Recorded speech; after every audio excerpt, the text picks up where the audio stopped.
Investors portfolio हैं जिसे मैं मैनेज करता हूँ और लोगों को अच्छा पैसा रिटर्न में बना के देता हूँ मैं। आई एम सॉरी बीच बीच में टूटेगा बिकॉज वो हिंदी इंग्लिश का I am little bit confuse, so it will take little bit of time to get the words.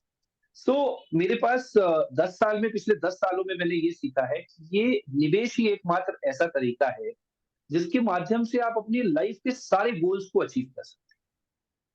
देखिए, अर्निंग सब करते हैं लाइफ में, हर आदमी कहीं ना कहीं, कोई सैलरी बेस्ड होता है, कोई एंटरप्रेन्योर होता है, हर आदमी लाइफ में अर्निंग्स करता है। लेकिन उन अर्निंग्स को सेव किस तरीके से करना है, ये अगले 1 घंटे के सेशन में मैं आपको बताऊंगा। और उस सेविंग को आपने किस तरीके से करना है जिससे कि फ्यूचर के गोल्स आपके सारे अचीव हो जाएं, ये मेरा काम है आपको एक गाइडेंस देना, जिससे कि आपकी लाइफ में थोड़े से चेंजेस आए, फाइनेंशियल फ्रीडम आए। फाइनेंशियल फ्रीडम मतलब कि आप फाइनेंशियली स्ट्रांग हो जाएं। आप फाइनेंशियली कोई अगर काम आगे करना चाहते हैं, लाइफ में ग्रो करना चाहते हैं, तो उसके लिए आपको फंड्स की रिक्वायरमेंट होती है। तो निवेश किस जगह पे करें जिससे कि आपकी फंड्स की रिक्वायरमेंट फुलफिल हो, प्लस आपको एडवांटेज उसका कैसे मिले, प्लस आप उससे कैसे बेटर रिटर्न्स को निकाल पाए, जिससे जिससे कि आपका लाइफस्टाइल बदले, जिससे कि आपका रहन सहन चेंज हो जाए, जिससे कि आपकी आने वाले गोल्स अचीव हो जाए। तो गोल्स जब मैं वर्ड यूज करता हूँ, तो आप इतने सारे लोग हैं यहाँ, अगर कोई मुझे ये बता पाए कि गोल्स क्या होते हैं लाइफ के, मिस्टर जोशी, अगर आप बता पाए कि क्या होते हैं गोल्स, लोगों के क्या गोल्स होते हैं जनरल। सर गोल्स में जैसे मैं अपने अकॉर्डिंग बताऊंगा। जैसे मैंने कोई बड़ा स्टूडियो बनाना है अपना, और या जैसे ठीक है। फैमिली हो जाती है तो फैमिली में बच्चे होते हैं, उनकी पढ़ाई के गोल्स होते हैं, या घर बनाने का गोल होता है, इस टाइप से गोल्स रहते हैं। ओके। तो जैसे अब मिस्टर जोशी ने कहा, ये बिल्कुल सही बात है कि गोल इस तरीके के होते हैं लाइफ में कि पहला गोल होता है कि हमें अपना बिजनेस सेटअप करना है, फिर गोल होता है कि हमें अपने बच्चों की एजुकेशन को सेटअप करना है। बट अगर आप आज की तारीख में देखेंगे तो आज के यूथ की मेजर डिमांड है कि मेरा गोल है जी, मुझे गाड़ी लेनी है सबसे पहले, मुझे कार लेनी है, मुझे फॉरेन ट्रिप्स करने हैं। तो ये भी एक गोल होते हैं लाइफ के। किसी के छोटे गोल्स होते हैं, किसी के बड़े गोल्स होते हैं, तो अकॉर्डिंग टू पर्सन वेरी करता है। मैं आप लोगों से सबसे एक बार फिर रिक्वेस्ट करूंगा, मिस्टर जोशी का कैमरा ऑन है तो मैं उनसे इंटरेक्ट कर पा रहा हूँ, अगर आप लोग भी अपना कैमरा ऑन करें तो मैं आप लोगों से भी इंटरेक्ट कर पाऊंगा। जो जो कर सकते हैं प्लीज अपना कैमरा ऑन कर लीजिए। आप लोगों के लिए बहुत बेटर सेशन होने वाला है ये, हम इंटरेक्टिव रखेंगे तो थोड़ा और बेटर होगा। एंड अगर किसी के यहाँ इंटरनेट इश्यूज है देन इट्स ओके, क्योंकि रहते हैं पहाड़ों में और अब बारिश का भी टाइम है, या आई कैन, तो it I can, completely understand. या, तो जो कर सकते हैं प्लीज ऑन कर लेंगे।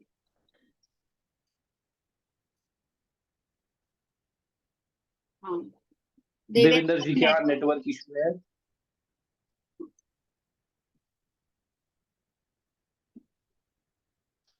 तो त्रिलोक जी, आपका क्या गोल है लाइफ में, अभी आने वाले अगले 5 सालों के लिए क्या गोल है आपका?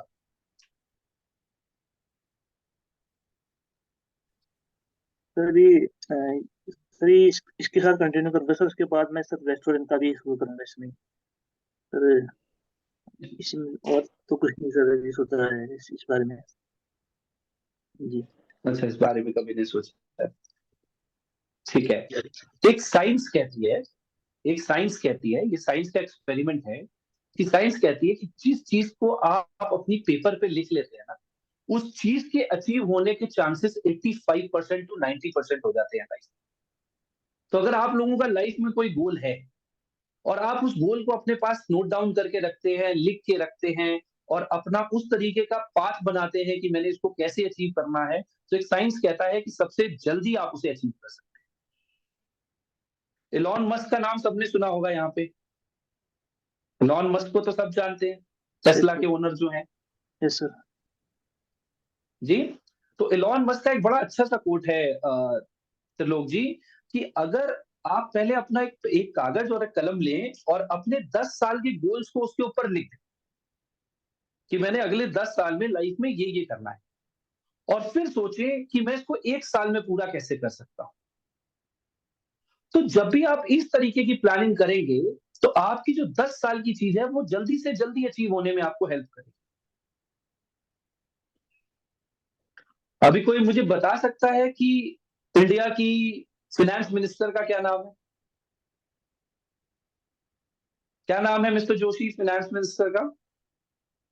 No idea. त्रिलोक जी?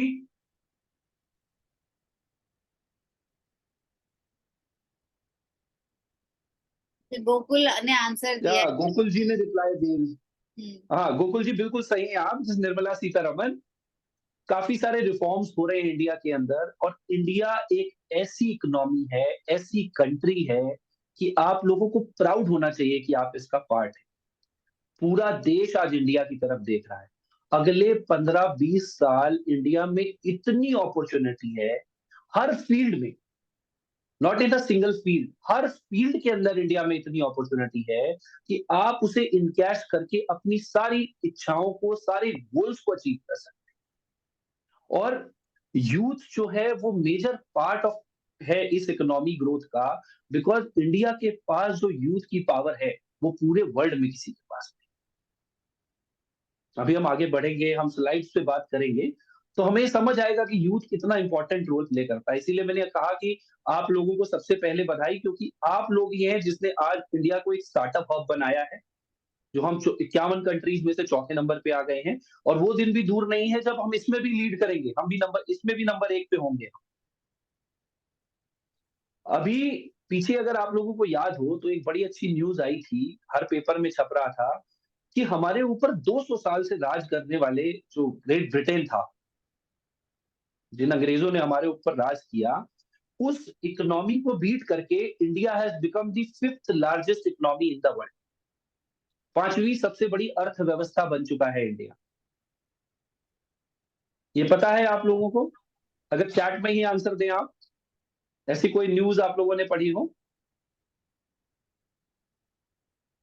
नहीं पढ़ी, कोई बात नहीं। इंडिया वर्ल्ड की टॉप मोस्ट 5 इकोनॉमीज में आता है, जिसमें पहले नंबर पे यूनाइटेड स्टेट्स है, दूसरे नंबर पे चाइना है, तीसरे नंबर पे जापान है, चौथे नंबर पे जर्मनी है, और 5वें नंबर पे ब्रिटेन होता था, बट अब इंडिया है। तो ग्रोइंग स्ट्रक्चर के अंदर इंडिया एक बहुत बड़ा इकोनॉमिकल हब बन रहा है। और आप लोगों को खुशी होनी चाहिए, प्राउड होना चाहिए कि आप लोग इस ग्रोथ का पार्ट है। इस ग्रोथ के पार्ट होने से आपको क्या चीजें अचीव होंगी लाइफ में, वो भी हम आगे स्लाइड्स के थ्रू देखेंगे। मोगली जी लिख रहे हैं भाई 2027 India will be in 3rd position. Absolutely, मैं बिल्कुल कॉन्ग्रेचुलेट करता हूं आपको। बिल्कुल ऐसा ही होना चाहिए। सो जो according to the RBI report, okay okay Mogli ji, I completely agree with your point.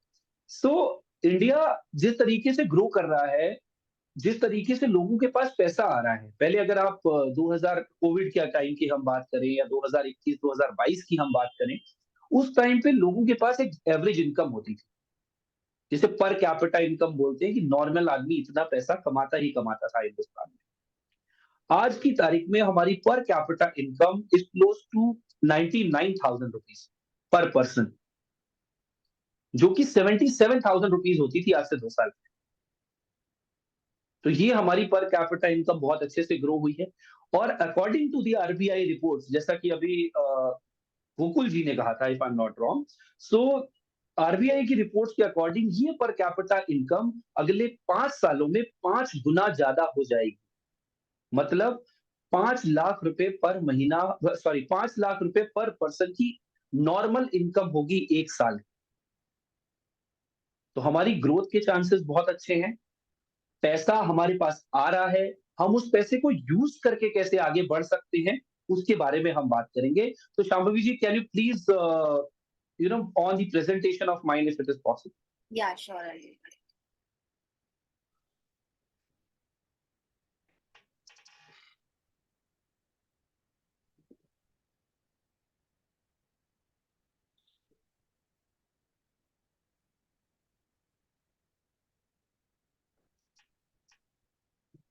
अभी आज आप लोग यूथ हैं, तो आप लोग डेफिनेटली इंस्टाग्राम, फेसबुक, ये सोशल मीडिया प्लेटफॉर्म्स तो यूज करते होंगे।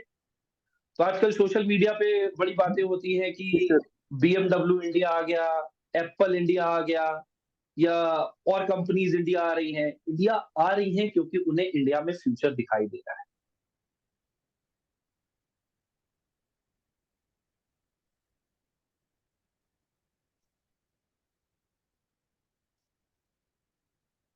जैसे मोस्टली मैं देख पा रहा हूँ आप में से ज्यादातर लोग उत्तराखंड से हैं। सभी उत्तराखंड के। सभी उत्तराखंड से हैं। तो मैं आप लोगों को आपकी जानकारी के लिए और एक बात बताना चाहता हूँ कि जितना टूरिज्म आपने कोविड के बाद से अभी तक देखा है, जितना टूरिज्म में ग्रोथ आई है, जितने ज्यादा टूरिस्ट आप लोगों के आने लग गए हैं, अगले 3 से 4 साल में आप इसका और राइज देखेंगे, क्योंकि गवर्नमेंट प्रमोट कर रही है डोमेस्टिक ट्रिप्स को। वो चाहते हैं कि लोग जो फॉरेन में जाके पैसा स्पेंड करते हैं वो इंडिया में स्पेंड हो, जिससे कि आम आदमी की आय और बढ़े। तो आप लोगों के पास बहुत अपॉर्चुनिटी है आने वाले टाइम में। आप लोग बहुत अच्छे से इस अपॉर्चुनिटी को इनकैश कर सकते हैं और पैसे बना भी सकते हैं और अपने गोल्स को अचीव भी कर सकते हैं। Shamuji ji, can you go the next page please, the second one. तो एक मेरा सवाल ये सामने लिखा हुआ है, अगर कुछ लोग चैट के थ्रू आंसर कर पाए कि क्या करते हैं आप अपनी मनी से, क्या करते हैं, सेव करते हैं, स्पेंड करते हैं या उसको इन्वेस्ट करते हैं, क्या करते हैं आप लोग अपने पैसे का?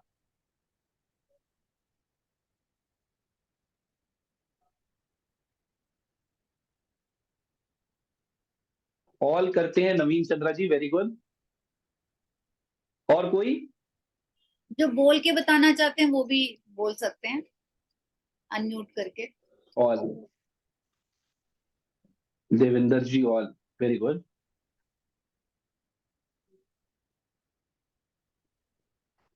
तो मिस्टर जोशी आप आप बिल्कुल नेटवर्क में हैं, तो आपसे बड़ी क्लियरली वार्तालाप हो पा रही है।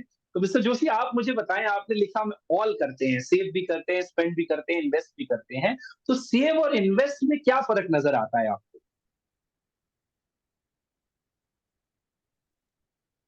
सर सेविंग, मिस्टर जोशी मेरी आवाज? Yes sir. सर हाँ सेविंग जी जी बताएं। बैंक अकाउंट्स में सेव रखते हैं या कहीं पर भी हम सेविंग रखते हैं जिसका हमें इंटरेस्ट नहीं मिलता है, कोई रिटर्न नहीं मिलता है, वो सेविंग्स होती है हमारी। और जैसे क्या? हम इन्वेस्ट करते हैं तो उससे हमें इंटरेस्ट मिलता है या रिटर्न मिलता है, वो इन्वेस्टमेंट होती है सर। तो मैं ऐसा मान लूं कि सेविंग वाला पैसा वो होता है जिसके ऊपर हमें 0 इंटरेस्ट मिलता है? सर जीरो भी नहीं कह सकते, जैसे बैंक देते हैं तो 3% ऐसे देते हैं, या एफडीज वगैरह हो गई, ये कम इंटरेस्ट देती हैं। ओके, तो ये कम इंटरेस्ट या ज्यादा इंटरेस्ट की क्या परिभाषा होती है जोशी जी?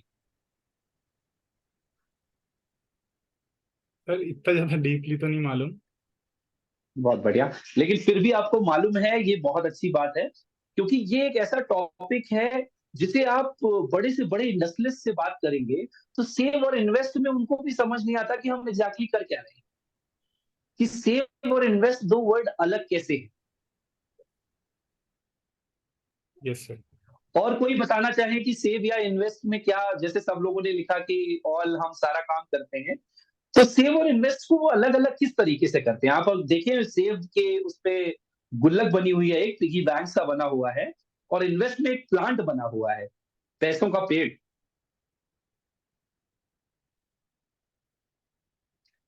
देखिए, सेविंग और इन्वेस्टिंग को समझने के लिए आपको बड़ा डिटेल्ड स्ट्रक्चर में जाना पड़ेगा।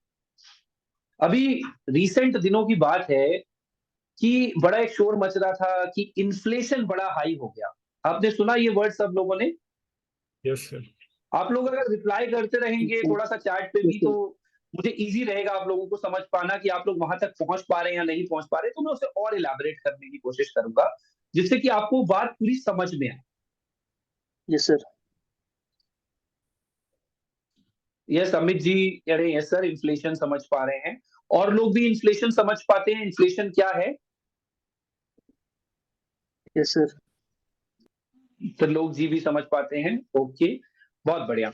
तो इन्फ्लेशन का जो भी रेट होता है इंडिया के अंदर, जो भी महंगाई का दर है, उससे नीचे मिलने वाला इंटरेस्ट सेविंग है, और इन्फ्लेशन से ऊपर मिलने वाला इंटरेस्ट इन्वेस्टिंग है। समझ आया आप लोगों को? Yes sir. Yes sir. इसका महत्व किस तरीके से होता है वो भी हम बात कर लेते हैं। सेविंग और इन्वेस्टिंग का सबसे मेजर फर्क ये है, मान लीजिए जोशी जी कि आपके पास आपके बिजनेस ने आपको एक अच्छा अमाउंट प्रोड्यूस करके दिया, ठीक है, और आपने उस पैसे को अपने घर में रखा, ठीक है, और एक पेन और पेपर अगर आप लोग ले लें तो आप लोगों को बहुत इजी होगा समझना, क्योंकि ये आप लोगों को बहुत हेल्प आउट करने वाला है आगे लाइफ। अगर जोशी जी आपको 1 लाख रुपए का अमाउंट आपके पास आया, जो आपने सारे खर्चे करने के बाद आपके पास स्पेयर अमाउंट बचा, तो उस पैसे को अगर आपने अपने घर में रखा, ठीक है, तो अगले साल वो 1 लाख रुपए क्या होगा?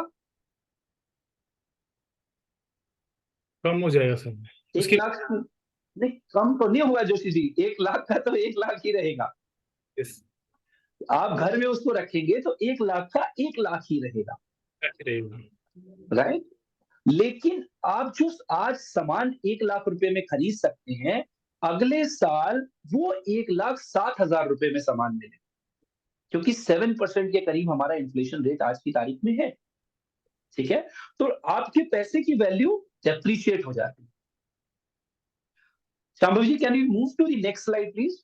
या इसी को परचेजिंग पावर भी बोलते हैं, आई थिंक ना, कि 100 रुपए तो अभी तो 100 रुपए अभी हम में। कवर करेंगे शांभव जी। अच्छा, वो भी आ रहा है, ओके ओके, हाँ डेफिनेटली हम करेंगे ठीक है ठीक। देखिए क्या लिखा है इसमें कि do not save what is left after spending, but spend what is left after saving. तो सबसे पहला जो आपने रूल अप्लाई करना है अपनी लाइफ में एज एन यंग एंटरप्रेन्योर, सबसे पहले सेविंग करनी है, उसके बाद आपने स्पेंड करना है। स्पेंडिंग को अपने ऊपर हावी नहीं होने देना है। जैसे आज की तारीख में लोग क्या करते हैं, थोड़ी सी अर्निंग स्टार्ट होती है, पैसे आने शुरू होते हैं, तो वो कहते हैं चलो हम एप्पल का फोन बाय कर लेते हैं, हम कार बाय कर लेते हैं, तो दे गो फॉर लाइबिलिटीज, कि हम लाइबिलिटीज की तरफ मूव हो जाते हैं। वो जोड़ने की जगह पैसे को स्पेंड करने में ज्यादा बिलीव रखते हैं। Am I audible to everyone? समझ आ रहा है आप लोगों को?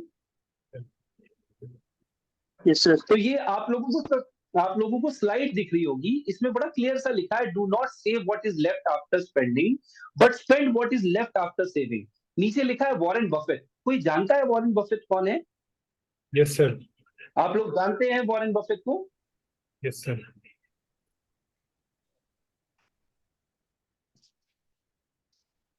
Am I audible? Yes yes, you are audible अभी। Yeah so Warren Buffett ji US के एक बहुत बड़े इन्वेस्टर हैं। इन्होंने अपनी इन्वेस्टिंग का जो क्राइटेरिया है 5,000 से शुरू किया था, और आज की तारीख में एक यूएस के या वर्ल्ड के बहुत जाने माने इन्वेस्टर हैं। उनकी वर्थ बहुत है।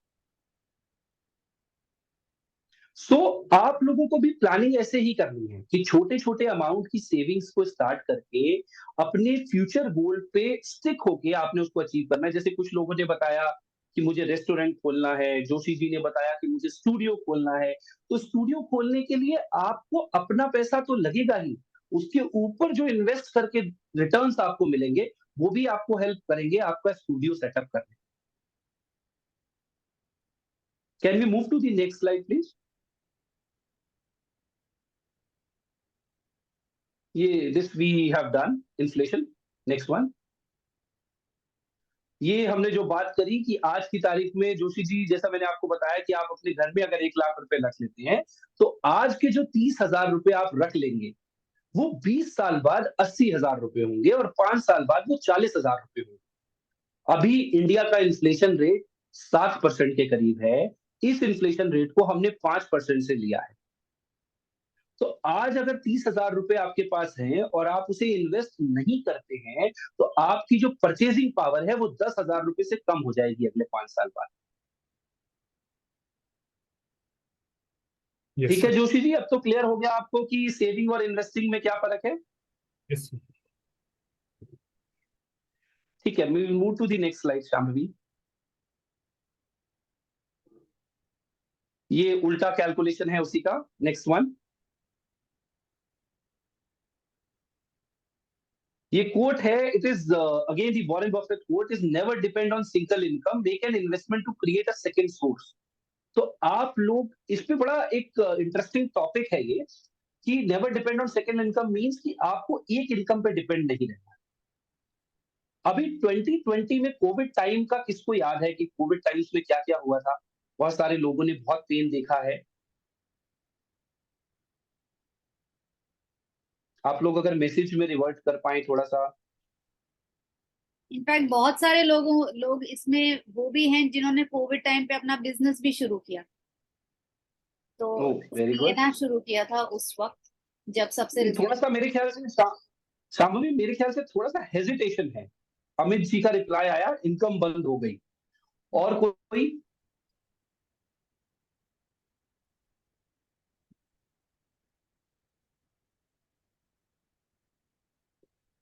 थोड़ा मेरे ख्याल से शाम्भवी हेजिटेशन है। If you can push them sure कि श्योर, आप रिप्लाई लोग करें। शेयर कर सकते हो। आप लोगों ने जिस स्पेशली जिन्होंने कोविड के समय स्टार्ट किया था, नवीन आपने वीडियो एडिटिंग का अपना जो काम था वो थोड़ा सा पहले से इस्टेब्लिश किया था, बट कोविड के टाइम कैसे मैनेज किया, क्योंकि उस वक्त तो कोई वीडियोस बना नहीं रहा था। मैंने एक्चुअली स्टार्ट कोविड के टाइम किया था, बट मेरे को प्रॉब्लम नहीं आई थी, क्योंकि मैंने जब लर्निंग करता था तो उस टाइम पे मेरे कस्टमर काफी बन गए थे। कुछ हल्का हल्का काम तो आता था, लेकिन पता नहीं क्या था, उस टाइम पे मैनेज हो गया था और बहुत सारी ऑनलाइन अपॉर्चुनिटीज मिली, उनसे भी प्रॉफिट हुआ और चल गया था, अच्छा चला था। अच्छा चलो, ओके, सो कोविड आपके लिए एक्चुअली बेनिफिशियल रहा। हाँ, नई नई चीजें कि सीखी। कोविड में और लोग भी इंटरेक्ट करेंगे तो बहुत अच्छा रहेगा शाम्भवी, इनके लिए बहुत फ्रूटफुल होगा ये। I am sure. I think इसमें से मैं बता सकती हूँ,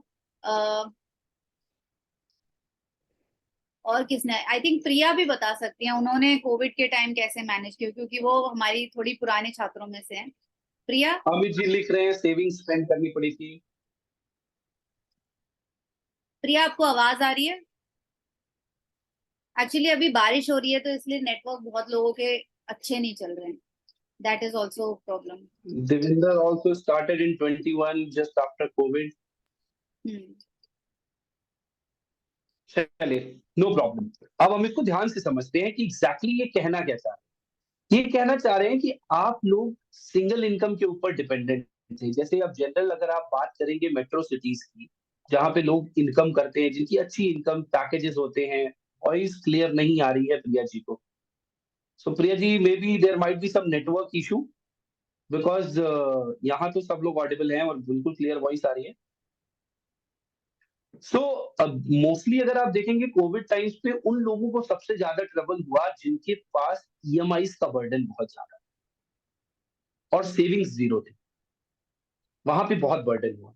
जिन्होंने सेविंग करी ही नहीं, जैसा कि मैंने आपको बताया कि ज्यादातर लोग आजकल जब इनकम स्टार्ट होती है तो वो सोचते हैं कि हम स्पेंडिंग बढ़ा लेते हैं, सेविंग नहीं करते हैं। तो saving is the second source of income, जो आपको रेनी डेज में सहायता करती है। जो आपको कोविड का क्या असर हुआ आपके बिजनेस पर, माशाल्लाह टू ओके। सो ये आपको हेल्प करती है कि आप अपने रेनी डेज में, मतलब कठिन समय में, आप अपने आप को इन चीजों से बाहर कैसे निकाल पाए। That is the major advantage of second income. तो अगर आप आज की तारीख में बात करें, आज की तारीख में, तो जैसे उत्तराखंड में इस साल बारिश हुई है, मेरे ख्याल से पिछले 10 सालों में बारिश का रिकॉर्ड टूटा है इस बार, if I am not wrong. इस पे तो आप सब लोग जवाब दे सकते हैं, आप सब उत्तराखंड से हैं। Yes sir. पिछले 10 सालों में तो इतनी नहीं हुई जोशी जी शायद। तो अब दूसरा लोगों का क्या मानना होता है कि हमारे पास अगर सेकंड इनकम नहीं है, सपोज हमारे पास इनकम नहीं है, तो हमारी फैमिली इनकम है। मोस्टली जैसे उत्तराखंड में अगर आप बात करेंगे, या जिन इधर के एरियाज में जब आप बात करेंगे, वो कहते हैं हमारे पास लैंड बैंक है, हमारे पास फसल है, खेती है, हमें वहां से भी पैसा आ जाता है। तो ऐसा ही नहीं कि कोविड टाइप की चीजें ही कभी परेशान करती हैं, कभी कभी बारिश टाइप की चीजें भी परेशान करती है। तो इस बार अगर बारिश की हम बात करें तो उत्तराखंड में ज्यादातर तो फसल बर्बाद हुई है। सही कह रहा हूँ जोशी जी मैं? Yes sir. इस साल हुआ है ऐसा। तो इन इन चीजों के लिए भी हमें प्रिपेयर रहना पड़ेगा। अगर आज आपने जो सेव किया और उसे आप यूटिलाइज नहीं कर पाए अपने फ्यूचर गोल के लिए, अपनी आगे के एम्बिशन के लिए, अपनी आगे की फ्यूचर ग्रोथ के लिए, तो फिर आपका सेव करने का कोई फायदा नहीं होगा। तो आप अगर जनरल 100 रुपए भी कमाते हैं, तो आइडियोलॉजी कहती है कि उसमें से 30 रुपए आपको अपने रेनी डेज के लिए सेव करने हैं, बाकी 70 रुपए में आपको अपना लाइफ स्टाइल मेंटेन करना है। ये थंब रूल है। जो इस रूल को फॉलो करता है 5 से 10 साल आप इस रूल को फॉलो करेंगे तो आपको फाइनेंशियल फ्रीडम मिलेगी, जिससे कि आपको फाइनेंशियल डिपेंडेंसी खत्म हो जाएगी किसी के ऊपर। अगर आपके पास लैंड बैंक है तो बहुत अच्छा है, लैंड बैंक से आप और पैसे बनाएंगे, लेकिन ये वो पैसे हैं जो आपको हर कंडीशन में काम आएंगे, और प्लस आपकी पैसे की वैल्यू बढ़ती जाएगी, आपकी परचेजिंग पावर बढ़ती जाएगी। Shambhavi ji, can we move to the next slide, please? Yeah. And Shambhavi, if you want to add on something, do let me know in between. ठीक है, श्योर। आई थिंक हमारे जो students questions पूछेंगे सबसे ज्यादा उसी से आएंगे, बट या हाँ, क्वेश्चंस मेरे भी हिसाब से अगर थोड़ा, हाँ, आप अगर थोड़ा इंटरेक्टिव सेशन रखेंगे तो आप लोगों के लिए बहुत अच्छा है। Make it like interactive session, उससे क्या होगा कि आप लोगों को और चीजें सीखने को मिलेंगी। मैं बोल के चला जाऊंगा, चीजें चली जाएंगी, तो आप लोग इससे सीखें, इससे लर्न करें।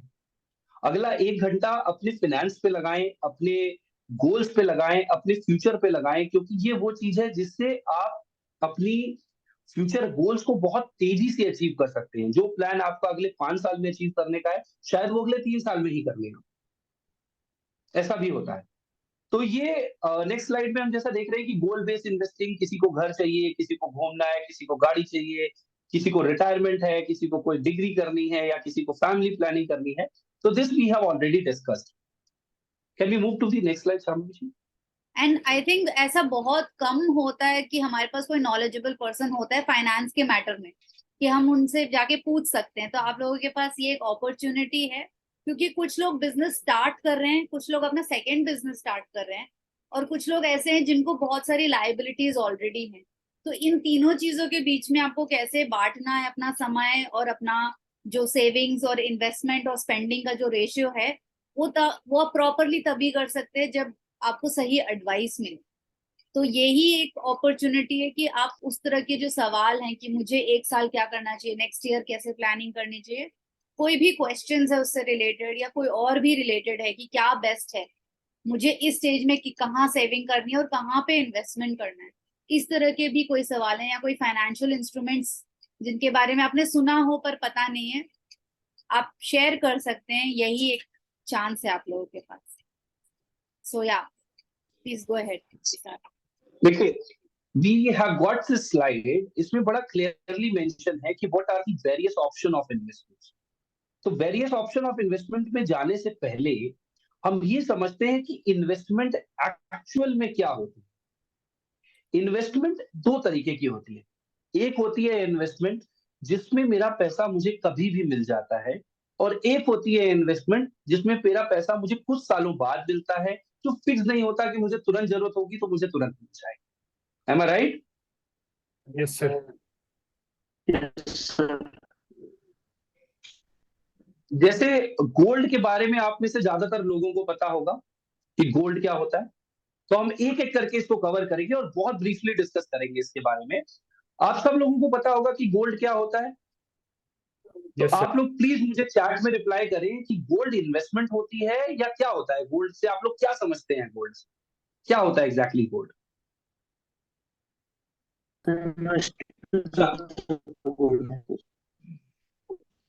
जी त्रिलोक जी, मैं आपकी आवाज थोड़ी, शांभवी आप बताओ, गोल्ड इज एन इन्वेस्टमेंट और इट्स एन सेविंग? साउथ में तो ये इन्वेस्टमेंट होता है पूरा पूरा। साउथ में इन्वेस्टमेंट होता है, लेकिन tell me one thing Shambhavi, you are from south, that's why मैंने बोला आपको कि आप बताएं मुझे।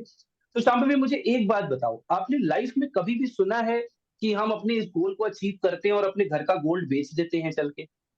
सिर्फ मैंने ऐसा सुना है जब दिक्कत आती है या बहुत ज्यादा प्रॉब्लम आ गई, किसी के लॉस हो गया तो वो कर रहे हैं ऐसा। तो गोल्ड, आपको पता है जब आप गोल्ड सेल आउट करने जाते हो, क्योंकि you are from south that's why I am coming directly to you, कि जब आप गोल्ड सेल करने जाते हो तो ज्वेलरी जब कभी आप सेल करते हो तो वो आपका एक पार्ट बन जाता है, उसमें डिडक्शंस होती हैं। हाँ, मेकिंग चार्जेस और वो गोल्ड सारी स्टिल इम्प्योरिटीज। राइट। तो gold gold is a form of investments, जहां पे आपको उसको ब्रिक या कॉइन्स के मॉड्यूल पे लेके रखना पड़ेगा, तब वो इन्वेस्टमेंट होगा। प्लस अगर गोल्ड को एज एन इन्वेस्टमेंट आप देखोगे तो गोल्ड को कैलकुलेट करने का बहुत अच्छा एक तरीका है। आप जिस ईयर में बॉर्न हुए थे उस ईयर में एवरेज सैलरी लोगों की निकालिए, और उस वहां देखिए कि आपकी एवरेज सैलरी जो पर मंथ होती थी उसमें कितना ग्राम गोल्ड आता था, और आज आपकी एवरेज सैलरी में कितना ग्राम गोल्ड आता है। तो आपको गोल्ड की एप्रिसिएशन का पता चल जाएगा कि आपकी सैलरी बढ़ी है या गोल्ड बढ़ा है, आपको बड़ा क्लियर पता चल जाएगा। तो gold is a asset class, जैसा कि किसी ने बीच में लिखा भी था, आई am sorry I forgot the name. Gold is asset class but it is not for investments, क्योंकि गोल्ड कभी भी लेडीज को तो इतना प्यारा होता है कि वो लिक्विडेट होने ही नहीं देती। राइट शाम्भवी? या स्पेशली जो ओल्डर जनरेशन है उन्हें राइट। तो gold they don't want to sell, so gold is not a investment. अगर मुझे 5 साल बाद शाम्भवी सर प्राइस कम ज्यादा होता रहता है, राइट, बिल्कुल सही त्रिलोक जी, प्राइस कम ज्यादा होता है, इमोशनल अटैचमेंट होता है, अमित जी कह रहे हैं। हाँ, इमोशनल अटैचमेंट गोल्ड से सबसे ज्यादा होता है। अगर आप लेडीज से जाके कहेंगे कि मुझे बिजनेस स्टार्ट करना है, जो ज्वेलरी आपको शादी के समय पे मिली थी उसको आप सोल्ड आउट कर दें, तो शायद वो आपके घर 2-3 दिन खाना खाने का माहौल बनेगा नहीं। सो माय पॉइंट इज, अब जोशी जी कुछ कहना चाह रहे थे आप, प्लीज। यस सर कह रहा। अग्री कर रहे हैं fully। तो पहला पार्ट हो गया गोल्ड। तो जोशी जी क्या होता है, गोल्ड ना इन्वेस्टमेंट नहीं होती, गोल्ड से आप अपने फ्यूचर गोल्स को कभी भी अचीव नहीं कर पाएंगे। Gold is a asset class जिसे आप जिंदगी भर घर में रखेंगे। इट्स अ इमोशनल वैल्यू जिसको आप कभी भी सोल्ड आउट नहीं करना चाहेंगे, क्योंकि गोल्ड पीछे से हमारी इनहेरिट से जुड़ जाता है कि ये मेरी मदर का है, ये मेरे फादर का है। तो ऐसे gold is not a investment but gold is a option to park in money. तो जब कभी आप इन्वेस्टमेंट करें, जैसे पहला रूल मैंने आपको बताया कि अगर आप 100 रुपए अर्न कर रहे हैं तो उसमें से कितने रुपए सेव करने हैं आपने, उसके बाद स्पेंडिंग करनी है 30 rupees. 30 rupees. Okay Amit, Joshi ji आप बताएं। Sir 30 rupees. 30 रुपीज। और सब लोगों को भी समझ आया कि आपने टोटल अपनी इनकम का 30% अमाउंट सेव करना है, और उस 30% में से आपने 5% गोल्ड रखना है, जिससे कि आपकी इमोशनल वैल्यूज भी साथ के साथ चलती रहे। क्योंकि चाइल्ड एजुकेशन या चाइल्ड मैरिज की जब आप बात करते हैं तो गोल्ड भी आपको साथ के साथ लेके चलना पड़ता है, क्योंकि गोल्ड हमारे ट्रेडिशन में बड़ा वैल्यूएबल प्रोडक्ट है। इसलिए आपको गोल्ड अपनी फैमिली में होल्ड करके चलना पड़ता है, प्लस अपने बच्चों के फ्यूचर के लिए भी होल्ड करके चलना पड़ता है। Sorry. So next asset class पे अगर हम चलते हैं तो प्रॉपर्टी। अब प्रॉपर्टी से बताइए जोशी जी क्या समझते हैं आप, प्रॉपर्टी क्या ऑप्शन है इन्वेस्टमेंट का? सर प्रॉपर्टी भी एसेट में आएगा सर। प्रॉपर्टी एसेट में आएगा। और कोई जो बताना चाहे कि प्रॉपर्टी से क्या समझते हैं, वो क्या आपने होता है कि प्रॉपर्टी एक इन्वेस्टमेंट्स है या नहीं है?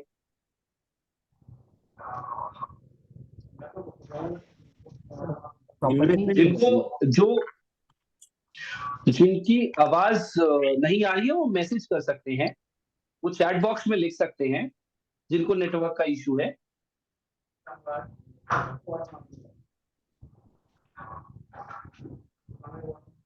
शांभवी आपने चैट का एक्सेस दिया हुआ है ना सबको? हाँ, चैट का सबको हमेशा एक्सेस है। मैं एक बार क्वेश्चन भी डाल दूंगी इंटरेक्शन। देखिए प्रॉपर्टी मैं इलैबोरेट करता हूँ, no problem. Property long term investment है, देवेंद्र मोहन जी। ओके, तो अब मेरा एक क्वेश्चन है आप लोगों से। आप एक बात बताइए, जिस घर में आप रहते हैं वो प्रॉपर्टी इन्वेस्टमेंट है, प्रॉपर्टी इज अ एसेट और investment? It is a asset. अच्छा आप ही ने लिखा, मैं पूछ रही सॉरी। सो अच्छा I am sorry, I thought someone is written it. तो प्रॉपर्टी अगर आप बात करेंगे आज की तारीख में, तो प्रॉपर्टी जिस घर में आप रहते हैं वो priceless value, it is not a investment. वो आपके रहने की जगह है और उसकी कोई वैल्यूएशन नहीं है। प्रॉपर्टी एसेट है और इन्वेस्टमेंट भी। ओके, सो प्रॉपर्टी एसेट ही है, प्रॉपर्टी इन्वेस्टमेंट इसलिए नहीं है क्योंकि आप लोगों के केस में क्या होता है, जिनके पास 2-4 प्रॉपर्टीज हैं उनको मैं बता दूं कि प्रॉपर्टी की रेंटल वैल्यू भी बहुत ज्यादा कम है आज की तारीख में। आपका सेविंग्स बैंक का जो इंटरेस्ट है, प्रॉपर्टी की रेंटल वैल्यू आपको उतना इंटरेस्ट जनरेट करके देती है। लेकिन लोग, अगर आप आज की जनरेशन से बात करेंगे तो they are not much interested in properties. But अगर आप पुरानी जनरेशन से बात करेंगे, अपने पेरेंट्स से बात करेंगे, तो वो कहेंगे properties are very good investment, क्योंकि उनके टाइम पे इंडिया ने ग्रोथ किया तो प्रॉपर्टी की वैल्यूएशंस बहुत राइज हुई। जैसे अगर मैं उत्तराखंड की बात करूं, आज नेशनल हाईवेज तक बन गए हैं ऊपर जाने के लिए, पहाड़ों में जाने के लिए, पहले के टाइम पे नहीं थे। तो ये जो ग्रोथ आई, इसकी वजह से आप लोगों के पास और ग्रोथ आती चली गई। तो अब अगर आपको अपनी ग्रोथ देखनी है तो आपको ये देखना पड़ेगा कि नई चीज और क्या आ सकती है हमारे पास। तो अगर हाईवेज आ गए हैं तो अब हाईवेज के अलावा कोई बहुत मेजर ग्रोथ तो आएगी नहीं। तो प्रॉपर्टी वैल्यूएशन को हम किस तरीके से देख सकते हैं। प्लस कई जगह पे प्रॉपर्टी इन्वेस्टमेंट इसलिए नहीं है क्योंकि पहाड़ों में आजकल जो बारिशों का माहौल है, जो हर 5-10 सालों पे कुछ पहाड़ों में प्रॉब्लम्स आती हैं, उसकी वजह से people are not keen to invest in hilly areas. हमें बैक कर दो आप अभी। सो जैसा कि अब जोशी जी आपके पॉइंट पे आ जाता हूं मैं, आपने बताया था बैंक डिपॉजिट में पैसा रखेंगे, तो आप अपने पोर्टफोलियो का कुछ सेगमेंट बैंक डिपॉजिट में भी रख सकते हैं।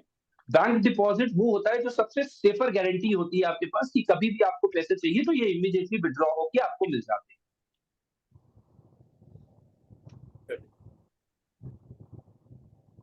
अगर अगर आप लोग प्लीज अपनी क्वेरीज डालेंगे तो मेरे लिए बहुत इजी होगा इंटरेक्ट करना।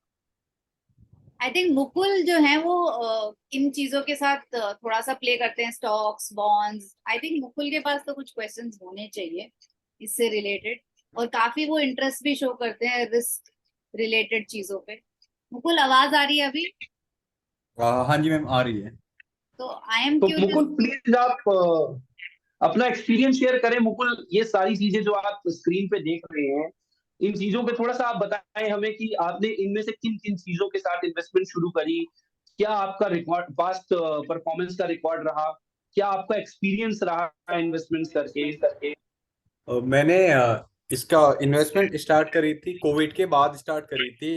मैंने फर्स्ट इन्वेस्टमेंट करी थी स्टॉक में करी थी, फिर उसके बाद जाकर ओके। मैं क्रिप्टो में आया। और अभी मैं कुछ वैसे एकदम प्रॉपर एक्सपर्ट तो नहीं बोलूंगा, तो मैं थोड़ा बहुत प्रॉपर्टी का इधर उधर कर रहा हूँ, मतलब सीख रहा हूँ कि नॉलेज ले रहा हूँ कि पार्टी को मिलाना, इससे मिलाना, मतलब अभी प्रॉपर्टी डीलिंग का कर रहा हूँ। तो इन फ्यूचर प्लान है कि अगर मैं इसमें कर पाता हूँ तो मैं धीरे धीरे प्रॉपर्टी में इन्वेस्ट करना स्टार्ट करूंगा, क्योंकि हमारे यहाँ प्रॉपर्टी में काफी ज्यादा मैं रामगढ़ से बिलोंग करता हूँ, नैनीताल में आता है ये ब्लॉक है। ओके। तो बाहर से काफी ज्यादा लोग आ रहे हैं इन्वेस्ट करने, मतलब बहुत ज्यादा इंटरेस्टेड है। अगर नैनीताल के बाद बोला जाए तो कुमाऊं रीजन में सबसे ज्यादा भी मुक्तेश्वर और ये चल रहा है, काफी ज्यादा चल रहा है। तो क्योंकि एक तो हल्द्वानी के पास में आता है रामगढ़, तो इस वजह से काफी ज्यादा इन्वेस्टमेंट कर रहे हैं। तो बाहर से लोग आते हैं, तो उस वजह से मैं उनको जो बायर और सेलर को मिलाने का कांटेक्ट कर रहा हूँ।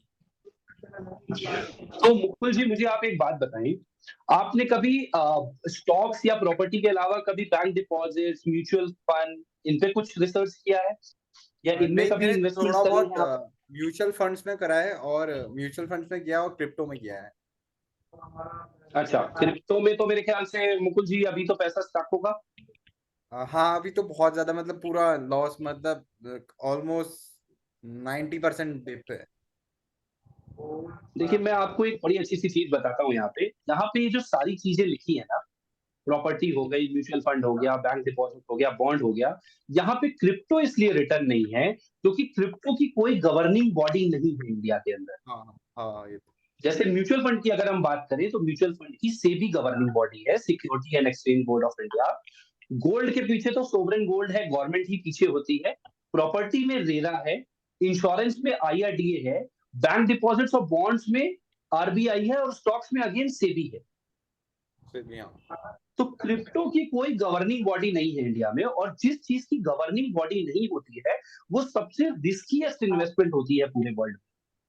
मतलब ऑलमोस्ट उसमें लॉस में ही चल रहा हूँ मैं 90%। 90%। तो मैं आशा करता हूं कि आपका लॉस जल्दी ही रिकवर हो जाए। अभी तो सो मुश्किल है, और बहुत सालों अगेन तक। तो देखिए, यहीं पे आपको ये जानना पड़ेगा मुकुल जी, मुकुल योर नेम राइट? तो मुकुल जी, आपको यहीं पे एक चीज ये जानना पड़ेगा कि ये जो चीजें हम बता रहे हैं आपको, ये चीजें जो सामने लिखी हैं आपके, इनको भी एनालाइज करने का एक तरीका होता है।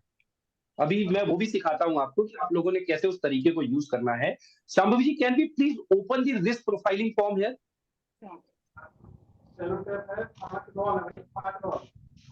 मैंने देखा कि नवीन भी नोट करे थे क्रिप्टो में, आप भी इन्वेस्ट कर चुके हैं क्या नवीन? नहीं मैम, क्रिप्टो में इन्वेस्ट नहीं किया मैंने, बहुत उसको वो किया है, Study। स्टडी। मैं गौर करते आता हूँ उस पर, देखते रहता हूँ कैसा चल रहा है। मेरी मेरी आप लोगों से गुजारिश है कि क्रिप्टो से जिस भी चीज की कोई गवर्निंग बॉडी नहीं है, उस चीज में इन्वेस्टमेंट की तरफ मत देखें। उसमें पैसे फंसने के चांसेस ज्यादा होते हैं और आप अभी बिल्डिंग स्टेज में हैं। इस स्टेज में आप पैसे को गवा नहीं सकते।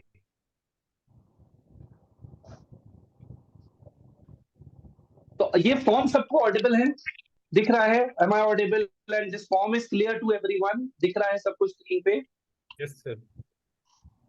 Yes sir. तो जोशी जी देखिए, आपने कभी भी जब इन्वेस्टमेंट्स करनी है ना, तो इस फॉर्म का प्लीज आप प्रिंट निकालिएगा और इस फॉर्म को हम एक एक करके 5 क्वेश्चन हैं इसके, हम 5 क्वेश्चन से वर्कआउट करेंगे।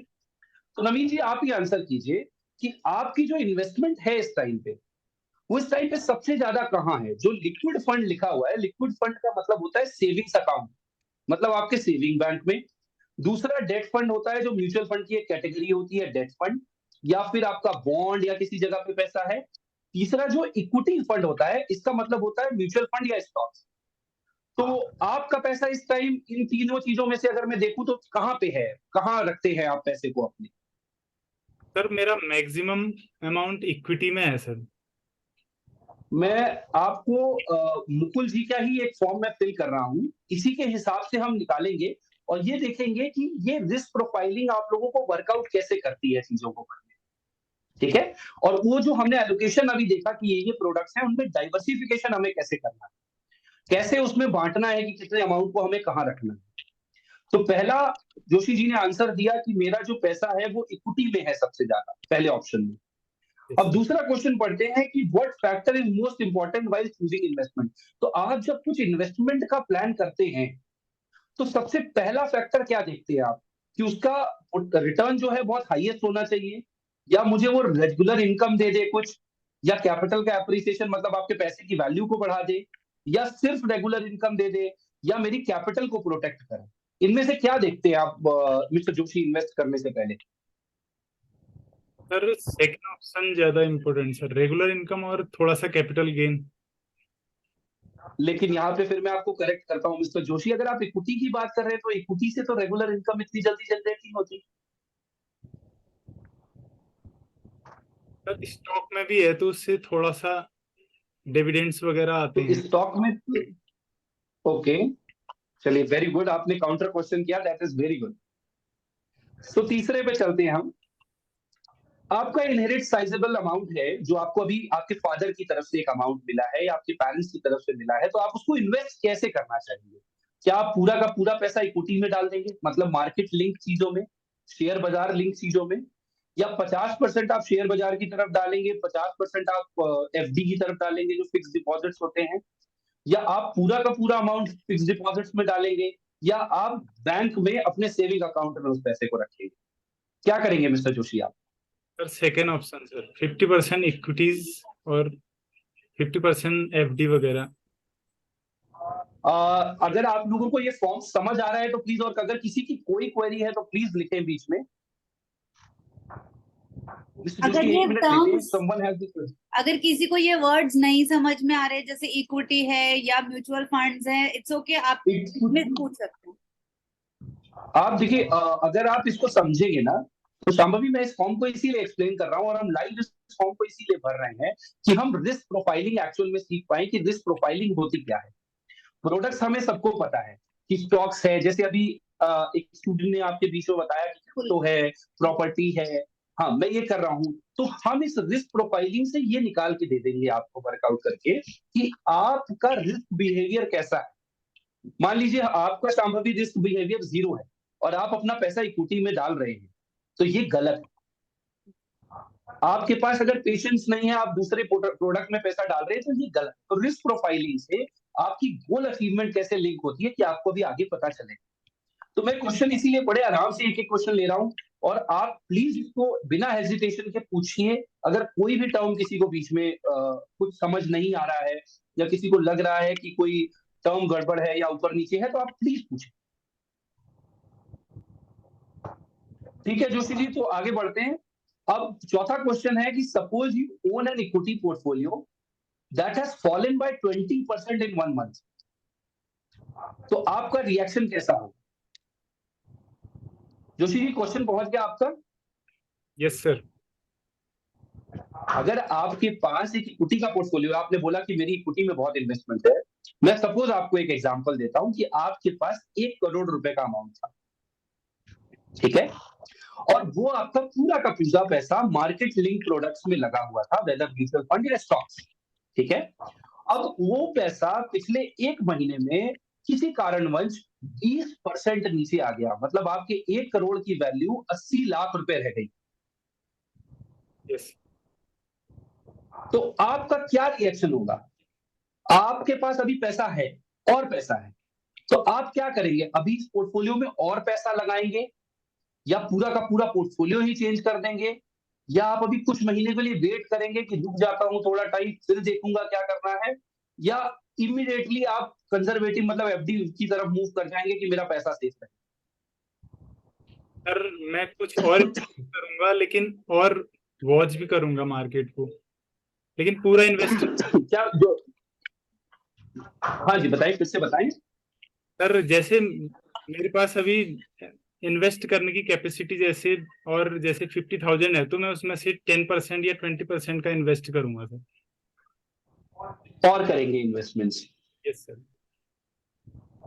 ओके, तो मतलब आप इन्वेस्ट करेंगे, तो ए पॉइंट आया आपका। Yes sir. क्वेश्चन समझ आ गया था जोशी जी आपको? Yes sir. बाकी सब लोगों को ये क्वेश्चन समझ आ गया था? Yes sir. Yes sir. Okay, तो अब 5वें क्वेश्चन की तरफ चलते हैं Joshi ji. Approximately what portion of your monthly net income go toward paying instalment, मतलब आप अपने जो भी पैसा महीने का कमाते हैं उसमें से कितने पैसे की इंस्टॉलमेंट भरते हैं? सपोज आप 10,000 रुपए कमा रहे हैं, तो उसमें से कितना परसेंट आपका ईएमआई में चला जाता है? कोई लोन लिया हो, या कोई गैजेट लिया हो, या घर के लिए कुछ लिया हो, कितना पैसा लोन में चला जाता है? मतलब अगर 10,000 रुपए कमा रहे हैं और 1,000 रुपए लोन में जा रहा है, तो आपका 10% नेट पैसा लोन में जा रहा है। सर अभी तो कोई इंस्टॉलमेंट नहीं है, कोई इंस्टॉलमेंट नहीं, लेस देन 10% में कर ठीक है सकते। Joshi ji, less than 10%। ठीक है जोशी जी, छठे क्वेश्चन पे आते हैं। Which of the following age brackets do currently fall, तो आप मेरे ख्याल से लेस देन 30 ही है, राइट? ज्यादातर लेस देन 30 है। Yes, sir. तो हम इसको इवैल्यूएट कर लेते हैं। Shambhavi ji will go to the next page, आप स्क्रॉल डाउन करो। हाँ। देखिए जोशी जी ने अपने क्वेश्चंस के आंसर में बोला, पहले क्वेश्चन का आंसर इन्होंने दिया सी, which means you have got 30 points in first question, and then B means you have got 20 points in second question, then again B in question number 3, so you have again got 20 points, and for A in fourth question you have got 40 points. I'm sorry, it's B. A is 40 points, right? And for the fourth and for fifth, is it again A? And for the sixth, it is again A. तो पहले question में आपको मिले 30 points, दूसरे question में आपको मिले 30 points, तीसरे क्वेश्चन में आपको मिले 30 पॉइंट्स, और बाकी तीनों में मिले आपको 40 points. That means the total of this is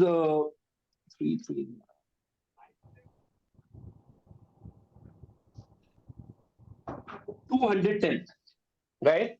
तो 210 के अकॉर्डिंग, और थोड़ा सा शांभवी जी इसे स्क्रॉल डाउन करें अगर हम, तो यहाँ पे रिस्क प्रोफाइल्स का में भी शामिल कुछ वो है। रिस्क प्रोफाइल टेबल जो डिफाइंड है, इसमें डिफाइंड है कि जिसका स्कोर मैक्सिमम 169 से 204 के बीच में आता है वो एग्रेसिव इन्वेस्टर होता है। और अगर आप देखेंगे तो नीचे लिखा आ रहा है वेरी एग्रेसिव। वेरी एग्रेसिव का मतलब होता है जिसका स्कोर 205 से बीच में, 240 से बीच में आ रहा है, 205 से, वो एग्रेसिव, वेरी एग्रेसिव इन्वेस्टर होता है। मतलब वो पूरा का पूरा पोर्शन इक्विटी में डालता है। आपको अपना पूरा का पूरा, जिस तरीके का आपका बिहेवियर है, आपका पोर्टफोलियो 80% इक्विटी में होना चाहिए, 80%। जोशी जी समझ में आया आपको? Yes sir. बाकी लोगों को समझ में आया? आप लोग प्लीज पिंग करें एक, यस सर। जिन्हें समझ आया कि रिस्क प्रोफाइलिंग आपने कैसे करनी है।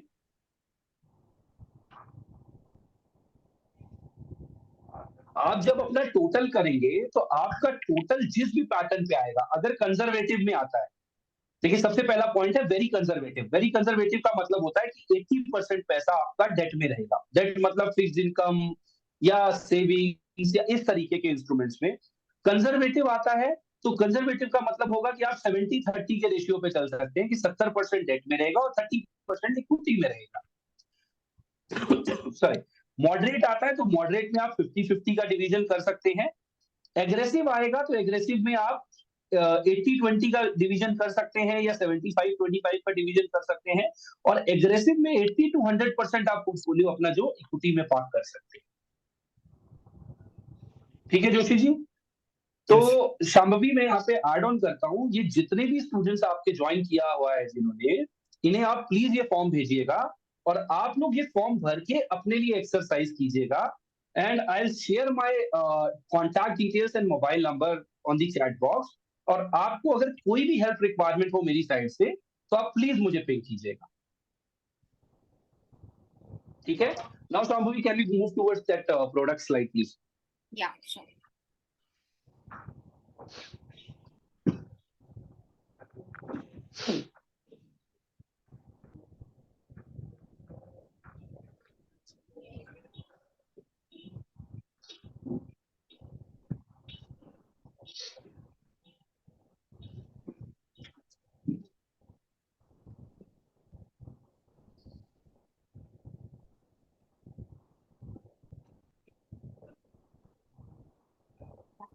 हाँ जी।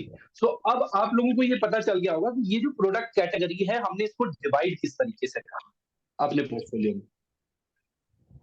Will move to the next slide Shamil ji.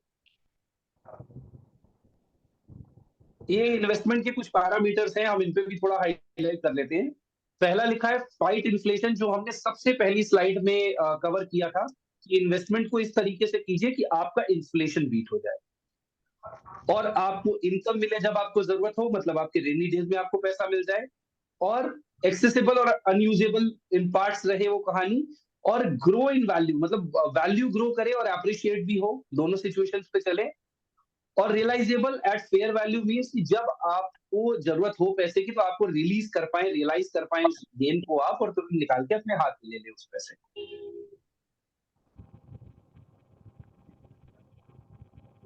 We'll move to the next slide, Shamli.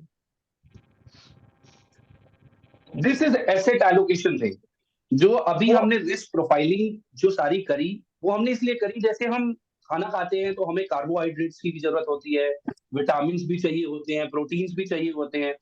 वैसे ही हमारा इन्वेस्टमेंट पोर्टफोलियो भी होता है जिसमें हमें सारे प्रोडक्ट्स चाहिए होते हैं जिससे कि हमारा पोर्टफोलियो हेल्दी बन पाए और हम एक अच्छा पोर्टफोलियो जनरेट करके अपने फ्यूचरिस्टिक गोल को अचीव कर पाए।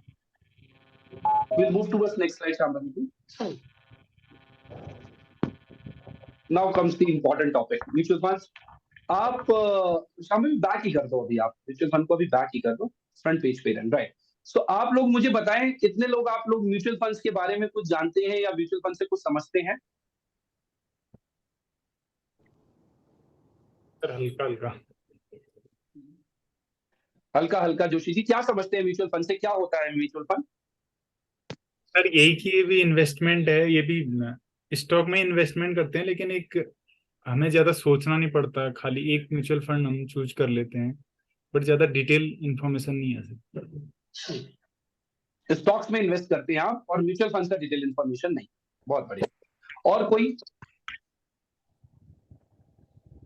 मे बी गौरव गोस्वामी, आपको पता है इन चीजों के बारे में, म्यूचुअल फंड्स क्या होते हैं।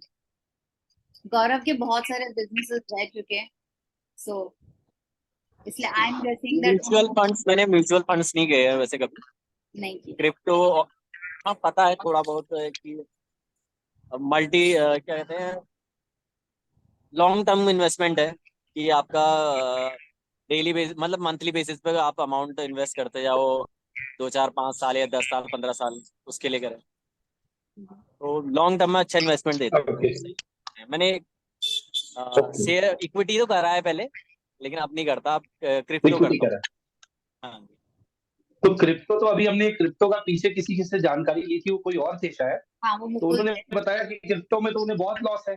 तो आप बताएं गौरव जी, आपको भी लॉस है क्रिप्टो में? सर क्रिप्टो में अप डाउन तो चलता रहता है, वो तो कोई दिक्कत नहीं है, प्रॉफिट भी रहा, ऐसा नहीं है कि लॉस ही है। अब ये है कि आपने आप गौरव जी कौन। आप हाँ जी। हाँ गौरव जी, जैसे क्रिप्टो का मैंने आपसे बात करी, देखिए क्रिप्टो हमारी जनरेशन को बहुत अच्छी इन्वेस्टमेंट लगती है, लेकिन अगर हाँ आप आज की तारीख में क्रिप्टो बात करेंगे तो मैं आपको सिर्फ एक सलाह दूंगा, क्योंकि अभी आप लोग यंग एंटरप्रेन्योर हैं, अभी आप लोग अपना बिजनेस एक्सपेंशन कर रहे हैं और बड़ा हार्ड एंड मनी होता है, हाँ, ये बड़ा तो है। हार्ड एंड मनी होता है। तो आप अपने पैसे को उस जगह निवेश करें जिसकी कोई गवर्निंग बॉडी है पीछे। ना वो तो वो अच्छा है। नहीं, वो मैं पहले कर चुका हाँ था ना, मैं तो इसमें मैं पहले ही इन्वेस्टमेंट कर चुका था, तो मेरे उसमें प्रॉफिट्स आ चुके थे, तो वही प्रॉफिट वाला पैसा है बस मेरा वहीं का। बाकी मैं निकाल चुका हूँ अपना। ओके ओके ओके, हाँ नो हाँ। प्रॉब्लम, आप लकी रहे, आपने पैसा निकाल लिया है, क्योंकि ज्यादातर हिंदुस्तान की जनता आज क्रिप्टो में निवेश करके बहुत प्रॉब्लम में है। हाँ नेगेटिव में है, क्योंकि मैंने जो बैलेंस मैंने लगाया था, तो मेरा उस टाइम पे लक हम्म, रहा, लक ही कह सकते हैं क्रिप्टो को, कि मेरा दो से राइट। तीन तो गुना पैसा हो गया ऐसी था, तो मैंने अपना मेन जो अमाउंट इन्वेस्ट किया था वो निकाल लिया, बाकी अमाउंट उसी में पड़ा हुआ है। मैंने मतलब जी, प्रॉफिट निकाल तो मतलब मैं आप प्रॉफिट, और लोगों जो को मतलब रिस्क जी, बहुत है। मतलब कोई भी अगर कर रहा है तो बिना रिस्क है, देखे बहुत ज्यादा है, कुछ तो कह मैं नहीं आप सकते लोगों कि को ये यही जीरो भी हो बताऊंगा। जाता है। जी, बिल्कुल सही कह रहे हैं गौरव जी आप। तो मैं आप लोगों को यही बताऊंगा कि जिस तरीके से आप क्रिप्टो की बात कर रहे हैं, तो अपने पैसे को उस जगह निवेश करें जिसकी कोई गवर्निंग बॉडी हो, प्लस आपको ये पता हो कि ये पैसा मेरा हार्ड अर्न मनी है, मेरे फ्यूचर गोल्स के लिए ये पैसा है, तो जब मेरी एक जरूरत होगी तो ये पैसा मुझे वापस मिल जाएगा।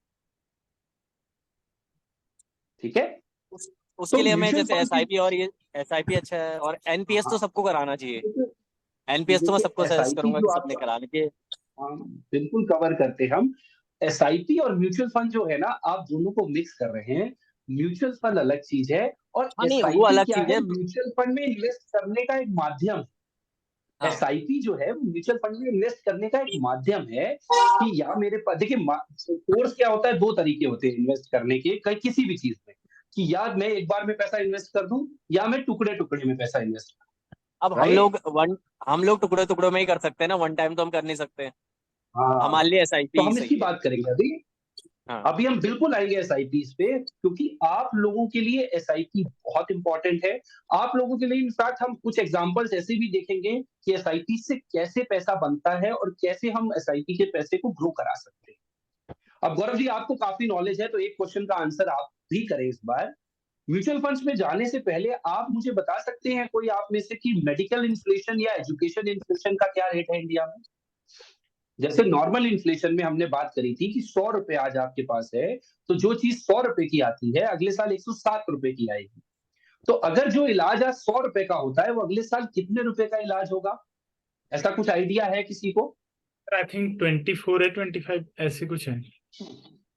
24 रुपीज, मतलब 100 रुपए में जो इलाज हो जाता है वो अगले साल 125 रुपए में होगा, ये कहना चाह रहे हैं आप?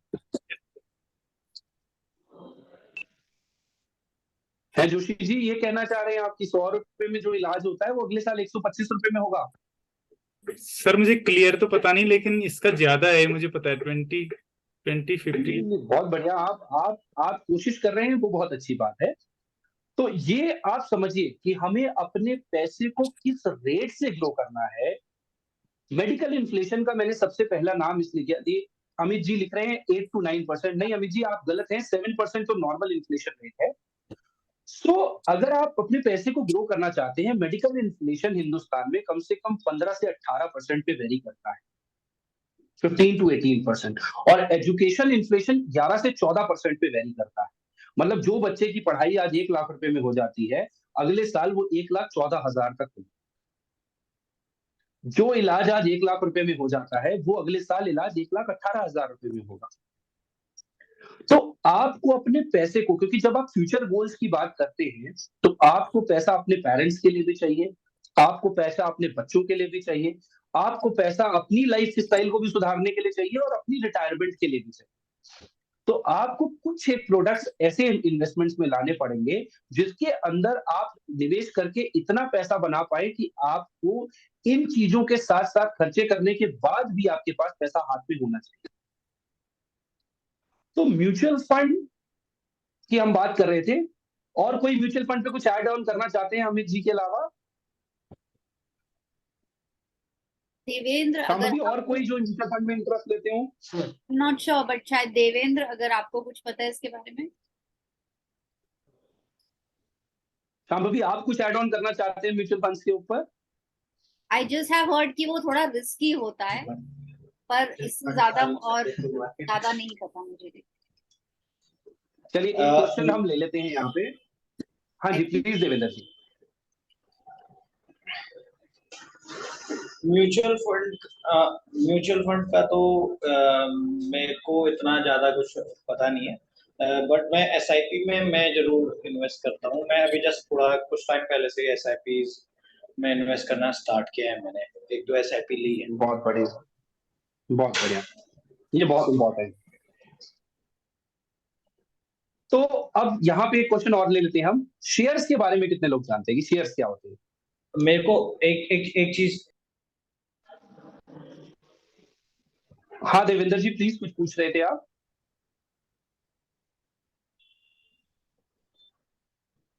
मैं कह रहा था देवेंद्र जी, आवाज आ रही है आपकी? हाँ कि म्यूचुअल फंड को लेके मेरे को थोड़ा ज्यादा कंफ्यूजन लगा जब मैंने मेरी आवाज आ रही है? शायद हाँ, मेरी आ रही है। आवाज कम आ रही है हाँ जी, क्योंकि हाँ जी, यहाँ हाँ जी, बारिश हो रही है बाहर, बिल्कुल बराबर है। नेटवर्क का इशू है। आ रही कहते है हैं देवेंद्र जी, बिल्कुल। हाँ, तो जब मैंने म्यूचुअल फंड और एसआईपी का देखा तो मेरे को एसआईपी थोड़ा अपनी इन्वेस्टमेंट के अकॉर्डिंग मेरे को लगा कि एसआईपी करना ज्यादा बेटर है कंपैरिजन में कि म्यूचुअल फंड में डालना पैसा।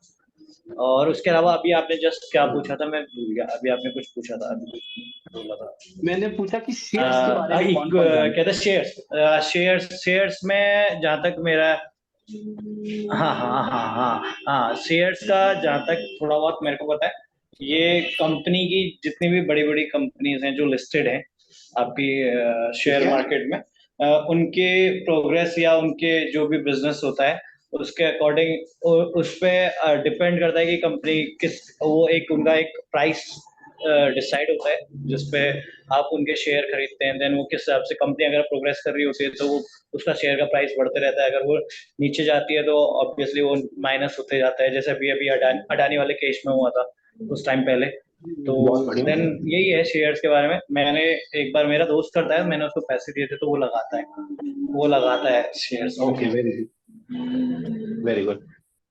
तो देवेंद्र जी बहुत अच्छा आपने आंसर दिया, और मुझे अच्छा लगा कि मतलब सारे जो आपके ज्यादा इंटरेक्टिंग लोग हैं शाम्भवी, इनको शेयर्स की नॉलेज है, शेयर्स और क्रिप्टो की नॉलेज काफी है इन्हें। यंग प्रोफाइल है ना, तो हाँ, यंग प्रोफाइल है। देखिए क्या होता है, मैं आपको बड़ा आसानी से और बड़ा लेमन लैंग्वेज में एक्सप्लेन करता हूँ, और किसी को अगर कहीं कोई दिक्कत आए इसको समझने में तो आप जरूर बताइएगा। शेयर्स में क्या होता है कि सपोज जोशी जी के पास 1 लाख रुपए थे। मैं जोशी जी आपके पास दोबारा आ रहा हूँ एक बार, कि जोशी जी के पास आज मैं मतलब कभी 1 करोड़ रुपए दे रहा हूँ, मैं 1 लाख रुपए दोबारा दे रहा हूँ आपको। जोशी जी सुन रहे हैं आप? Yes sir. तो जोशी जी सपोज आपके पास 1 लाख रुपए थे, ठीक है, और आपने शेयर्स बाय करने थे, ठीक है। तो HDFC बैंक का नाम सबने सुना है, yes sir. Right? Yes sir. तो आपने वो 1 लाख रुपए जो है HDFC बैंक में डाल दिए, ठीक है। HDFC बैंक का एक शेयर सपोज 100 रुपए का था, यस सर। ठीक है जोशी जी। और आपने 1 लाख रुपए डाले, तो जोशी जी कितने शेयर आ गए आपके पास HDFC बैंक के? 1000 शेयर आ गए HDFC बैंक के। Yes sir. अब सपोज कल कोई बैड न्यूज आती है मार्केट में कि HDFC बैंक तो जी बढ़िया नहीं कर रहा, और ये तो प्रॉब्लमैटिक रहेगा अभी आने वाले टाइम के लिए, और HDFC बैंक सडनली 10% फॉल कर जाता है। 10% दूसरे दिन वैल्यू जब ओपन हुई, क्योंकि शेयर्स तो ऐसे ही चलते हैं, शेयर्स तो तेज चलते हैं, तो HDFC बैंक 10% फॉल कर जाता है, ठीक है। तो आपका पैसा कितना रह गया फिर जोशी जी? जो 1 लाख रुपए हमने कल डाला था वो आज कितना रह गया? 90,000। 90,000। अब हम इसी पोर्टफोलियो को 1 लाख रुपए हम म्यूचुअल फंड में इन्वेस्ट करते हैं। वहां पे एक एक्सपर्ट फंड मैनेजर है जो उनकी रेटिंग्स, उनकी बैलेंस शीट, कंपनी परफॉर्मेंस और कंपनी के फ्यूचर गोल्स के ऊपर उसके अंदर पैसा इन्वेस्ट करता है। अब जैसा शेयर्स में आप करते हैं कि डायरेक्ट इन्वेस्टमेंट का डायरेक्ट रिस्क होता है, म्यूचुअल फंड में पूल ऑफ मनी होता है। जोशी जी जैसे 1 लाख लोग होंगे जो 1-1 लाख रुपए डालेंगे और वो फंड मैनेजर उस पैसे को 4%, 5%, 3%, 6% ऐसे डिवाइड करके आगे स्टॉक्स में डालेगा, आगे शेयर्स में डालेगा। तो ये होता है म्यूचुअल फंड्स, जो शेयर्स का ही पार्ट है म्यूचुअल फंड्स। एक शेयर लेके आप इंडिविजुअल रिस्क लेते हैं, म्यूचुअल फंड में आपका रिस्क डाइवर्सिफाइड हो जाता है। Yes sir. ठीक है जोशी जी। तो शाम्भवी आप कह रहे थे कि रिस्क होता है म्यूचुअल फंड्स में, तो mutual fund is the only product in market जिसमें आपका रिस्क डाइवर्सिफाइड हो जाता है।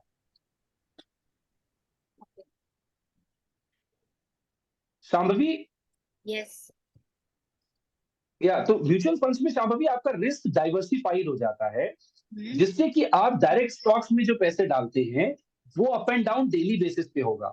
Where as in mutual funds जो है वो लॉन्ग टर्म ग्रोथ के अकॉर्डिंग धीरे धीरे रन करते हुए आपको पैसे देगा, क्योंकि आपके पास आज अगर 1 लाख रुपए हैं, आप उसको एक जगह डाल पाएंगे क्योंकि शेयर प्राइसिंग 1400 रुपए, 1500 रुपए ऐसे प्राइसिंग है। अब वही 1 लाख रुपए अगर आप फंड मैनेजर को देते हैं तो वो थोड़ा थोड़ा थोड़ा थोड़ा डाइवर्सिफाई करके कई जगह पे डालेगा, तो आपका रिस्क कम हो जाता है। You got my point? Yes I got. So mutual fund is the only product in the market जिसमें आपका रिस्क प्रोफाइलिंग कम है। अब दूसरी बात करते हैं कि म्यूचुअल फंड से ग्रोथ कैसे आती है। पूरे इंडियन इकोनॉमी के अंदर, हिंदुस्तान की अर्थव्यवस्था के अंदर कोई भी ऐसा प्रोडक्ट नहीं है जो आपको 7 से 8% से ऊपर रिटर्न दे पाए। ये पता है आप लोगों को? Yes sir. ये पता है जोशी जी आपको? Yes sir. मैं यहाँ पे इस रिटर्न्स के अंदर प्रॉपर्टी को काउंट इसलिए नहीं करूंगा क्योंकि मैं यहाँ पे सिर्फ उन चीजों को काउंट करूंगा जिनकी लिक्विडिटी, मतलब आज मुझे अगर पैसे की जरूरत है तो कल वो पैसा मेरे अकाउंट में होना चाहिए। ऐसी लिक्विडिटी रियल एस्टेट में नहीं होती। यस बाकी आप किसी अदर इन्वेस्टमेंट्स को अगर इससे कंपेयर करेंगे तो आपको ये पता चल जाएगा कि कोई भी ऐसा प्रोडक्ट नहीं है हिंदुस्तान के अंदर जो मुझे इन्फ्लेशन से ज्यादा रिटर्न दे और मुझे मेरे पैसे को एक्चुअल में ग्रोथ दे। सिर्फ सेव ना कर पाऊं, मैं ग्रोथ ले पाऊं उसकी। ठीक है जोशी जी। तो आज जोशी जी आपकी एग्जैक्ट एज क्या है? Exact age? मेरी 34 सर। 34, very good. तो Shambhavi I will give you an example और आप सब लोग बहुत ध्यान से सुनिएगा कि आज अगर जोशी जी एक एसआईपी स्टार्ट करें 15,000 रुपीज पर मंथ की, अमाउंट वेरी कर सकता है क्योंकि recently I have make an example of it, so amount आप वेरी कर सकते हैं। लेकिन अगर जोशी जी आज एक 15,000 रुपए पर मंथ की एसआईपी स्टार्ट करें इन म्यूचुअल फंड, तो एवरेज रिटर्न में वो एसआईपी 15 साल में 1 करोड़ रुपए बना देती है विद लिक्विडिटी, मतलब कभी भी पैसा चाहिए तो अकाउंट में होगा। शाम्भवी, बट Got my इसकी point? नॉलेज होनी जरूरी है कि कहाँ पे आप निवेश करना चाहते हैं और ये एग्जैक्टली यस ये हम लास्ट में भी डिस्कस करेंगे कि कैसे करना चाहिए हमें। तो म्यूचुअल फंड ऐसा इंस्ट्रूमेंट है पूरे हिंदुस्तान में जिसके अंदर आप पैसा कभी भी डाल सकते हैं, कभी भी निकाल सकते हैं। जितना आप इसमें सेव करेंगे पैसे को, देखिए म्यूचुअल फंड या मार्केट किस तरीके से चलता है कि 2 चीजें होती हैं। एक, आपकी इकोनॉमी बहुत तेजी से ग्रो कर रही हो, तो अभी हमने 5 साल ग्रोथ देखी कि हम कितनी तेजी से ब्रिटेन को बीट करके ऊपर आए। अगले 5 साल में आपके किसी स्टूडेंट ने बीच में लिखा था कि 2027 तक हम जर्मनी को बीट कर देंगे, ये आरबीआई कहता है। तो अगर हमारा इकोनॉमिकल साइकिल जर्मनी को बीट कर देगा और आगे और स्ट्रांग होगा तो हमारा मार्केट भी और तेजी से परफॉर्म करेगा। डेफिनेटली। Yes sir. जी जोशी जी, हमारा मार्केट भी उस तरीके से परफॉर्म करेगा। तो आपके जो फ्यूचर गोल्स हैं अगले 5-7 सालों के, आपको वो अचीव करने में हेल्प करेगा और आपके पैसे को ग्रो करके आपको रिटर्न करेगा। अरे कैसे एवरेज की तारीफ ये किसका है, प्लीज म्यूट कर दें आप जो कोई भी है। हाँ जी Joshi ji, I am coming to you again. Joshi ji, am I audible? Yes sir. Yeah so आपके अगर कोई डिजायर्ड गोल्स हैं 5 साल के, 10 साल के, 15 साल के, तो म्यूचुअल फंड एसआईपी आपको किस तरीके से हेल्प करती है, आप इसमें थोड़ा थोड़ा पैसा करके निवेश करते रहते हैं, ठीक है। जब आपको जरूरत होती है आप उसमें से थोड़ा पैसा निकाल लेते हैं, लेकिन निवेश करना जारी रखते हैं। इससे आपका पैसा भी निवेश होता रहता है, उसके ऊपर रिटर्न भी आता रहता है, और आपके गोल जो हैं बीच बीच के हर्डल्स वो भी अचीव होते रहते हैं आप। Yes sir. Got my point? So Yes. Shambhu ji, now we'll move towards the next slide. Mutual fund से आगे बढ़ते हैं, हम नेक्स्ट में देखते हैं। देखिए, व्हाट इज म्यूचुअल फंड हमने समझ लिया, म्यूचुअल फंड वर्क कैसे करता है ये भी हमने समझ लिया, और आगे बढ़ते हैं शम्भू जी। इक्विटी लिंक सेविंग स्कीम्स की ऐसी कोई नीड नहीं है आप लोगों को, और आगे बढ़ते हैं। ये मोड ऑफ इन्वेस्टिंग जो हमने बात करी थी, this is what and this is what. एक स्लाइड बैक कीजिएगा प्लीज, एसआईपी वाली। या शम्भू, नो जी 16 आगे, इधर इधर एक और, दिस वन। तो हमने सिस्टमैटिक इन्वेस्टमेंट प्लान के बारे में समझा, रुपी कॉस्ट कैसे एवरेज होती है हमने ये भी समझा, और हमने ये भी समझा कि हम अपने गोल्स को एसआईपी के मोड से कैसे अचीव कर सकते हैं, छोटे छोटे अमाउंट को मंथली इन्वेस्ट करके हमें ये कैसे फ्रूटफुल होगा। प्लस अगर मैं आपको एवरेज बताऊं तो 5 साल में इंडियन इकोनॉमी जिस तरीके से चल रही है, 5 साल में एवरेज हम 50% आपके पैसे पे रिटर्न बना लेते हैं, जिस तरीके से इंडियन इकोनॉमी चल रही है।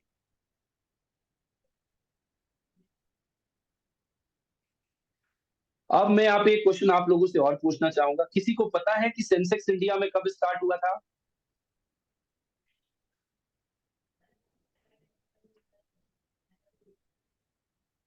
कब स्टार्ट हुआ था? कोई? देवेंद्र जी लिख रहे हैं नो, और कोई? आई थिंक 1979 में हुआ था। ओके, और कोई? त्रिलोक जी लिख रहे हैं नो।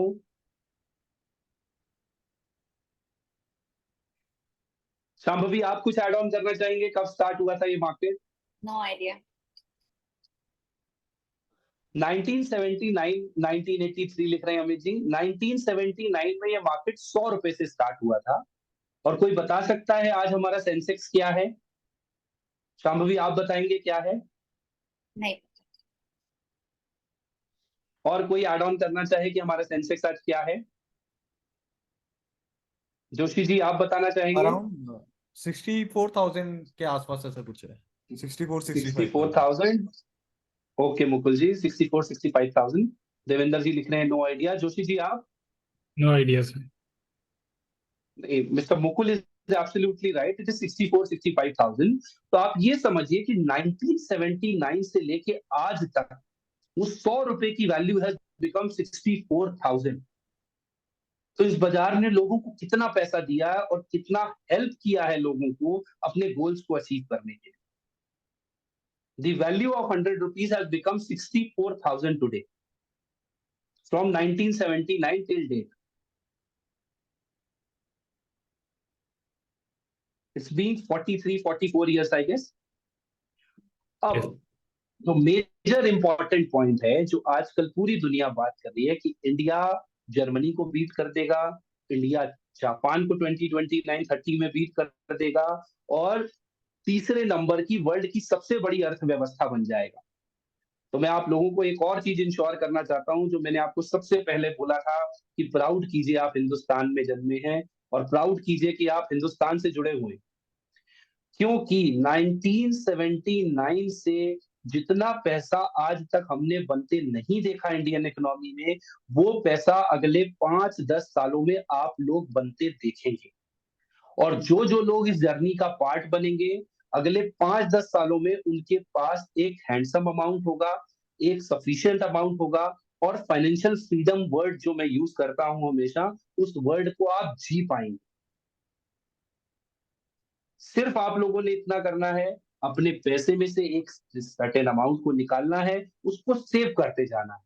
जब तक आपको इमरजेंसी नाम का एक वर्ड लाइफ में परेशान ना करे, तब तक उस पैसे को मत छेड़ें, उस पैसे को निवेश करते रहें। ये निवेश आप लोगों को जब वापस रिटर्न देना शुरू करेगा, तो आप लोगों के जो भी गोल्स हैं अगले 5, 7, 10 सालों में, ये सारे गोल्स इजीली अचीव हो जाएंगे, बहुत ही आसानी से। और एसआईपी समझाने के लिए मैं आपको बहुत अच्छी सी एक बात बताता हूं। लोग कहते हैं मार्केट ऊपर नीचे होता है, राइट? शांभवी जी ने वर्ड यूज किया कि रिस्क होता है मार्केट में, राइट शांभवी? या कि रिस्क होता है मार्केट में। और भी कुछ लोगों ने कहा था कि मार्केट अप डाउन होता है। तो मैं यहाँ पे शांभवी एक स्टोरी ऐड करता हूँ। I give you an very good idea about SIP. एक स्टोरी समझाता हूँ मैं आप लोगों को। शायद स्टोरी हमारे इंडिया में ना काफी कनेक्ट करती है लोगों को, उन्हें समझ आता है कि क्या होता है। रुपी कॉस्ट एवरेज जो वर्ड है ना, इसको समझना बड़ा कॉम्प्लिकेटेड है कि क्या कॉम्प्लिकेशंस होती है, ठीक है? मार्केट अप होता है, डाउन होता है, चीजें ऊपर होती हैं, नीचे होती हैं। उसमें एसआईपी सबसे कारगर कैसे? तो ध्यान से सुनिएगा शांभवी, आप भी ध्यान से सुनिएगा क्योंकि साउथ इंडिया की स्टोरी है। श्योर, बताइए। साउथ इंडिया का एक गांव था। वहां पे लोग बड़ी अच्छी खेती करते थे, पूजा पाठ करते थे। तो इंद्रदेव की बड़ी वहां पे कृपा थी। लॉर्ड इंद्रदेव की बड़ी कृपा थी। वहां खूब अच्छी बारिश होती थी और बड़ी अच्छी फसल होती थी। सब कुछ बहुत अच्छा होता था। तो वहां पे लोगों से इंद्रदेव इतने प्रसन्न थे कि उन्होंने सबको सब कुछ दिया। अब सबको बारिश मिली, फसल मिली। तो क्या हुआ कि लोगों के पास एक्सेस अमाउंट ऑफ मनी आ गया, मतलब एक्स्ट्रा पैसा आ गया। तो लोगों ने पूजा पाठ करना बंद कर दिया। लोगों ने पूजा पाठ करना बंद कर दिया। तो इंद्रदेव नाराज हो गए। उन्होंने कहा कि यार मैंने इनको सब कुछ दिया और इन लोगों ने मेरी पूजा करना ही बंद कर दिया।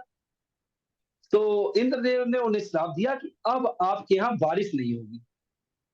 इंद्रदेव ने उस गांव को श्राप दिया कि अब आपके यहाँ बारिश नहीं होगी, ठीक है? तो अब इंद्रदेव शिव जी के पास गए। Everyone knows lord Shiva. Yes. और शिव जी से रिक्वेस्ट किया कि आप डमरू मत बजाइएगा, क्योंकि मेरा श्राप विफल हो जाएगा। अगर आप डमरू बजाएंगे तो बारिश हो जाएगी। तो आप डमरू मत बजाइएगा।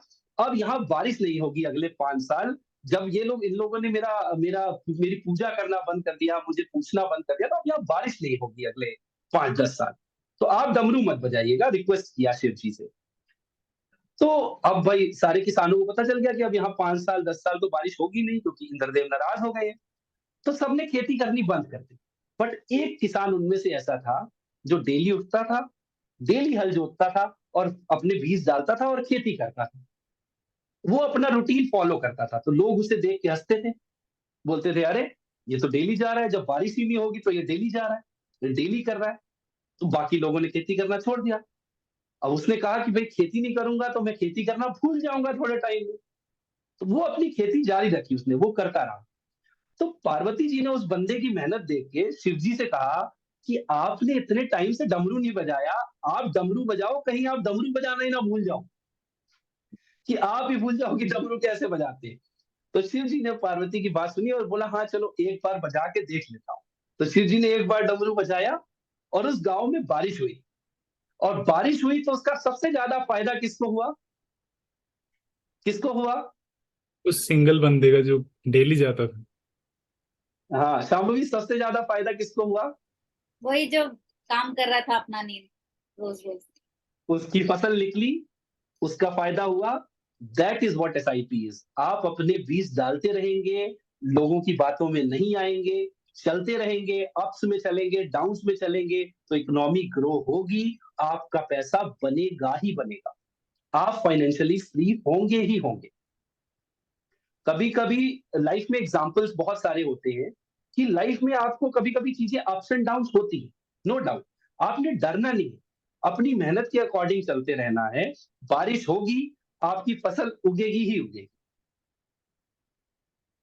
Please Shambhavi, if we can go to the next slide. I feel कि एसआईपी का मॉड्यूल इससे बेटर समझाने का और कोई तरीका मेरे पास नहीं था। अब ये अगर हम देखें कि किसी ने अगर 25 साल की उम्र में 1,000 रुपए SIP पर मंथ करनी स्टार्ट करी होती 25 साल की एज से, और 60 साल तक वो बंदा 4,20,000 रुपए इन्वेस्ट करता, right Joshi ji? Yes sir. कोई 25 साल का आदमी है, उसने 1,000 रुपए पर मंथ स्टार्ट करना शुरू किया और 60 साल तक उसने 4,20,000 रुपए टोटल अमाउंट इन्वेस्ट किया, ठीक है, और 60 साल की एज पे उसकी वैल्यू हो गई 23,09,175 रुपए। कितना गुना हो गया जोशी जी?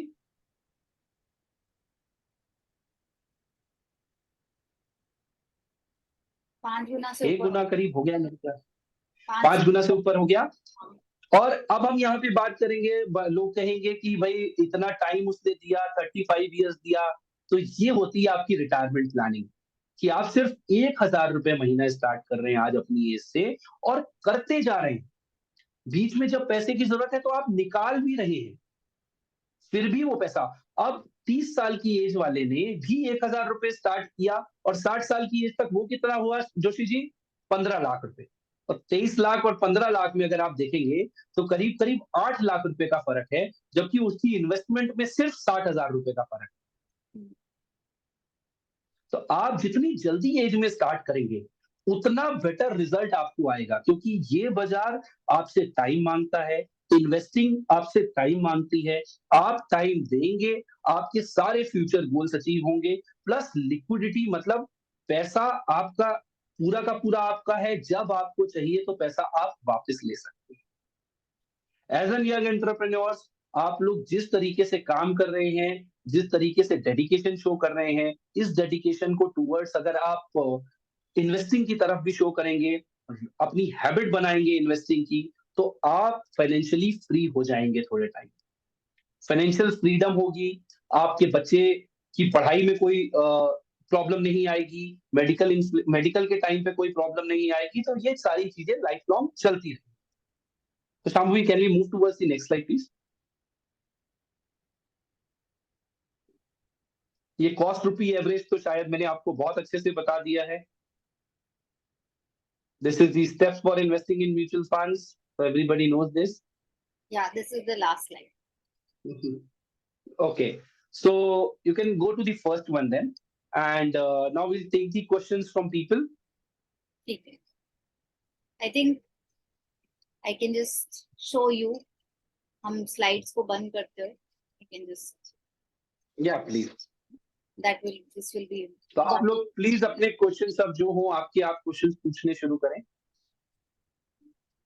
हाँ, किसी के पास कोई भी सवाल है, आई थिंक बहुत अच्छे से, बहुत सिंपल तरीके से आपने समझाया बिसार। इवन जो नॉन फाइनेंस के बैकग्राउंड से रखते हैं, आई थिंक वो जो थाली का एग्जांपल है और जो SIP जो बारिश वाला एग्जांपल है, ये एक लेमैन भी बहुत आराम से समझ सकता है विदाउट गेटिंग इनटू कि बहुत कॉम्प्लेक्स टर्म्स और बहुत ही बड़े बड़े वर्ड्स में घुसे बगैर, इकोनॉमिक्स जिनका बैकग्राउंड नहीं है वो लोग भी इस चीज को आराम से समझ पाएंगे। तो thank you so much. But let's see, अगर किसी के पास कोई भी सवाल हैं, कोई भी क्वेश्चंस हैं, आप शेयर कर सकते हैं आराम से and we can take it. Sir मेरा शाम्भवी, हाँ प्लीज प्लीज प्लीज। सर एक ये जो आजकल चल रहे हैं, जो एप्स चल रही है मोबाइल में, जैसे 12% क्लब हो गए, इस टाइप के कुछ ये इन्वेस्टिंग कुछ चल रहे हैं, ये किस टाइप, ये कितना रिस्की रहते हैं, इनके बारे में कुछ पूछना था। एक बार फिर से बताएं, क्या कौन से ऐप्स चल रहे हैं? सर 12% क्लब या इंडिया P2P कुछ ऐसे चल रहे थे, अभी चल रहे हैं। मैंने आपको अपनी पूरी प्रेजेंटेशन में एक चीज बताई जोशी जी, कि आपने उस चीज में इन्वेस्टमेंट नहीं करनी है जहां पे कोई गवर्निंग बॉडी नहीं। ये P2P क्लब या कोई भी XYZ ऐप, ये कहाँ ऑथेंटिक है, कहाँ पे रजिस्टर्ड है? कोई RBI गवर्निंग बॉडी है ये, या सेबी गवर्निंग बॉडी है ये? सिर्फ रेट ऑफ इंटरेस्ट के ऊपर मत जाएं। मैंने आपको बताया ना, आप म्यूचुअल फंड में एवरेज रिटर्न अगर देखेंगे तो 10 साल के अंदर स्मॉल कैप कैटेगरी एक ऐसी कैटेगरी है जिसमें आपको 800% रिटर्न बना है। ये मैं प्रीवियस 10 ईयर्स की बात कर रहा हूं। आने वाले 10 साल तो हमारा गोल्डन पीरियड है। आप लोग मत जाएं, बड़े रेट ऑफ इंटरेस्ट कुछ नहीं है। It is very easy to generate 12-14% in mutual funds. It is very easy. आप अगर आज की तारीख में एक एग्जांपल लें, BMW इंडिया आ गया, राइट? आ गया, सबको पता है BMW इंडिया आ गया, एप्पल इंडिया आ गया। आपको मैं जानकारी के लिए बता देता हूं, हार्ले डेविडसन की पहली बाइक इंडिया में असेंबल्ड हो चुकी है। तो हार्ले डेविडसन भी इंडिया आ गया। तो आपकी इकोनॉमिकल ग्रोथ इतनी स्ट्रांग है, तो आप इन एप्स के चक्कर में ना पड़े।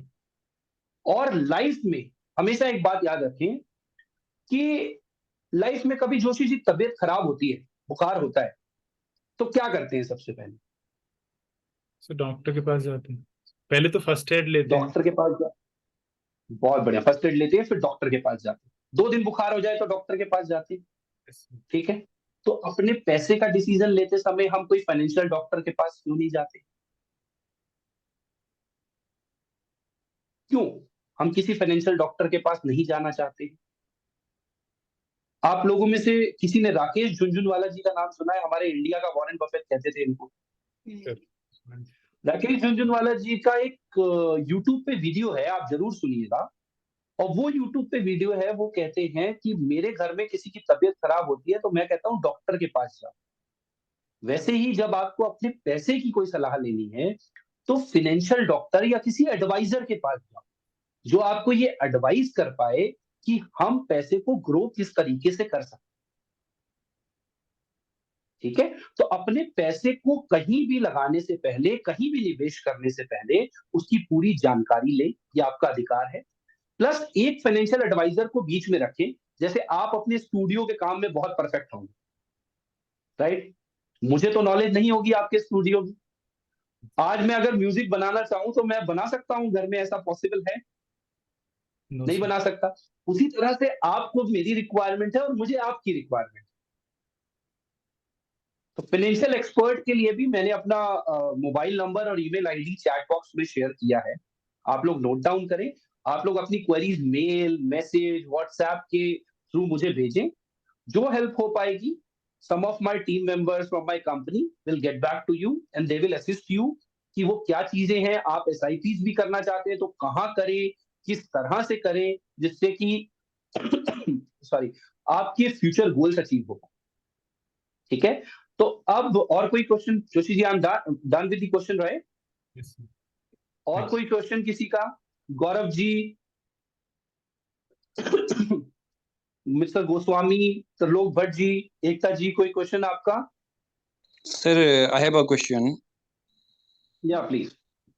Sir, I want to ask कि insurance, how insurance help us? कि कैसे insurance हमें help as a investment purpose? देखिए, insurance is not a investment. बहुत अच्छा क्वेश्चन, वैसे तो आई अप्रिशिएट गौरव जी, आपने बहुत अच्छा क्वेश्चन पूछा। Insurance is not a investment, insurance is risk cover. Let's take an example, समझने के लिए बहुत इजी है। मेरी तनख्वाह जो साल की है, सपोज मैं लेता हूं कि मेरे साल के 10 लाख रुपए आते हैं, जिससे मेरा घर चलता है, मेरे बच्चे पढ़ते हैं, मेरे माँ बाप की टेक केयर होती है, सब कुछ मेरा घर उन 10 लाख रुपए से चलता है। Somehow in case Gaurav ji, कल मुझे कुछ हो जाता है, मैं अकेला अर्निंग मेंबर हूं फैमिली का, और कल मुझे कुछ हो जाता है, तो वो 10 लाख रुपए तो मेरे घर में आने बंद हो जाएंगे, राइट? Right, sir. Right. ठीक है? आप गौरव जी म्यूट मत करिए, आप 2 मिनट हम इंटरेक्ट करते हैं। सो Yes, sure, वो sir. 10 लाख रुपए मेरे घर में आने बंद हो जाएंगे, तो अब मेरी फाइनेंशियल कंडीशन मेरी फैमिली की क्या हो जाएगी? Zero. जीरो हो जाएगी। अब या तो मेरी वाइफ को जॉब करनी पड़ेगी, पेरेंट्स तो इस एज में जॉब करेंगे नहीं, या तो मेरी वाइफ को जॉब करनी पड़ेगी, या तो मेरे बच्चों को कॉम्प्रोमाइज करना पड़ेगा एजुकेशन के लिए, राइट? तो इंश्योरेंस होता है रिस्क कवर। आज जितना भी एफडी का, फिक्स डिपॉजिट समझते हैं आप सब लोग? Fix Yes, sir. डिपॉजिट का जितना भी रेट है, सपोज मान लीजिए आज के फिक्स डिपॉजिट का rate 10%। Let's take an example, ठीक है? तो मैं अगर अपना 1 करोड़ रुपए का इंश्योरेंस ले लूं, तो कल को अगर ये कंडीशन हो जाए तो मेरी वाइफ को वो 1 करोड़ रुपए मिलेंगे? वो 1 करोड़ रुपए वो बैंक में जाके रख देगी। तो एफडी का 10% अगर रेट है तो साल के 10 लाख रुपए आएंगे, 10 लाख डिवाइडेड बाय 12, मंथली मेरी सैलरी मेरे घर आती रहेगी, तो मेरी फैमिली किसी के ऊपर कोई डिपेंडेंट नहीं होगी, किसी को कोई कॉम्प्रोमाइज नहीं करना पड़ेगा। This is the use of insurance. Sir, I agree with you, but you are talking about life insurance. But my question is regarding term plans, term insurance. Is it ये term insurance की होती है। This is term insurance only Gaurav ji. sorry? Term insurance की ही बात कर रहा था मैं। तो सर टर्म इंश्योरेंस में उसमें कुछ पॉलिसीज होती हैं, जैसे कि अभी एसबीआई लाइफ में है कि आप 10 years के लिए आप इन्वेस्टमेंट कीजिए, आपको रिटर्न इस वे में मिलेगा। तो ऐसे मतलब ये इन्वेस्टमेंट वो पर्पस टर्म इंश्योरेंस, इसे गौरव जी उसे हम टर्म इंश्योरेंस नहीं कहते। टर्म इंश्योरेंस कई तरीके की होती है। टर्म इंश्योरेंस जो होती है वो होती है रिस्क कवर के लिए, कि मैंने अपना रिस्क कवर कर लिया, मुझे कुछ भी होगा तो मेरी फैमिली को इतना पैसा मिल जाएगा। एक इंश्योरेंस कवरेज होती है, उसे सेविंग्स प्लान कहते हैं। जो आप बात कर रहे हैं इन्हें सेविंग्स प्लान कहते हैं। इनमें एक सर्टेन अमाउंट के लिए आप पैसा डालते हैं, उसके बाद वो आपको बता देते हैं कि या तो हम इसके ऊपर इनकम देंगे आपको इतने टाइम तक, या हम आपको एक साथ लमसम इतना पैसा इतने साल बाद वापस कर देंगे। Yes. ठीक है। और तीसरी इंश्योरेंस जो होती है वो होती है ULIP, unit link insurance plan. उसके अंदर आपको इंश्योरेंस कवरेज भी मिलता है और आपका पैसा जो है वो मार्केट में इन्वेस्ट होता है। Yes, right. तो जो लोग टर्म इंश्योरेंस और म्यूचुअल फंड्स अलग अलग नहीं कर पाते हैं, वो यूलिप्स करते हैं कि एक तो रिस्क कवर भी मिलेगा प्लस इन्वेस्टमेंट भी होगी, तो दोनों चीज का कोलैबोरेशन है। तो सर जैसे यूलिप है तो इसको हम कैसे देखते हैं, एज अ इन्वेस्टमेंट प्लान देख सकते हैं इसको? देखिए कोई भी चीज अगर मार्केट लिंक है, ठीक है, कोई भी चीज अगर जो पैसा मार्केट में लग रहा है that is a investment plan. लेकिन यहाँ पे मैं आपको एक चीज बताना चाहूंगा, यूलिप के अंदर आप इन्वेस्ट कर रहे हैं तो जैसा मैंने म्यूचुअल फंड में आपको बोला कि आज आप पैसा डालिए कल निकाल लीजिए, पॉसिबल है। यूलिप में ये पॉसिबल नहीं। यूलिप में मिनिमम 5 साल पैसा आपको रखना ही पड़ेगा with hard core lock in. Lock in मतलब कि वो पैसा लॉक्ड रहेगा, आप उसे निकाल ही नहीं सकते 5 साल से। Yes right. ठीक है। तो गौरव जी, और डन विद योर क्वेरी कि कुछ और ऐड ऑन करना है? यस, यही पूछना था मुझे। और हेल्थ इंश्योरेंस के बारे में भी थोड़ा मैं हेल्थ के ऊपर भी आऊंगा गौरव जी, एक बार क्वेरी ले लेते हैं फिर मैं हेल्थ के ऊपर मैं आपको भी थोड़ा सा मतलब आई टेक 5 मिनट्स मोर और मैं इलैबोरेट करके then will finish it off. और किसी का कोई क्वेरी? कोई सवाल है म्यूचुअल फंड्स के ऊपर?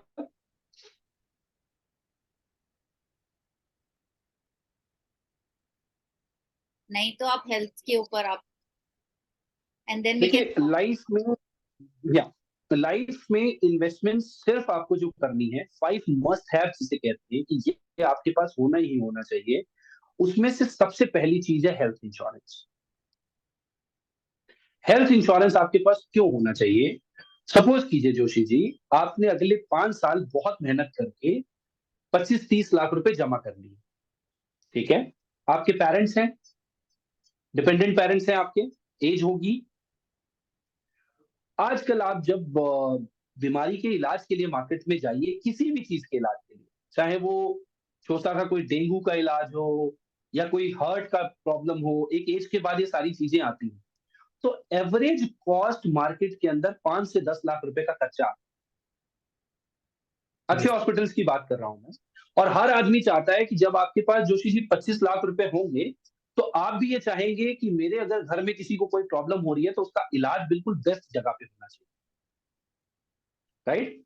तो आप भी यही चाहेंगे कि मेरे पेरेंट्स का या मेरे घर का किसी का भी इलाज अच्छी जगह पे हो, तो उसके लिए आपको हर समय 5 से 10 लाख रुपए रेडी अपने पास रखने हो। अब 5 साल में एक बार भगवान ना करे ऐसी कोई सिचुएशन आ गई तो आप क्या करेंगे?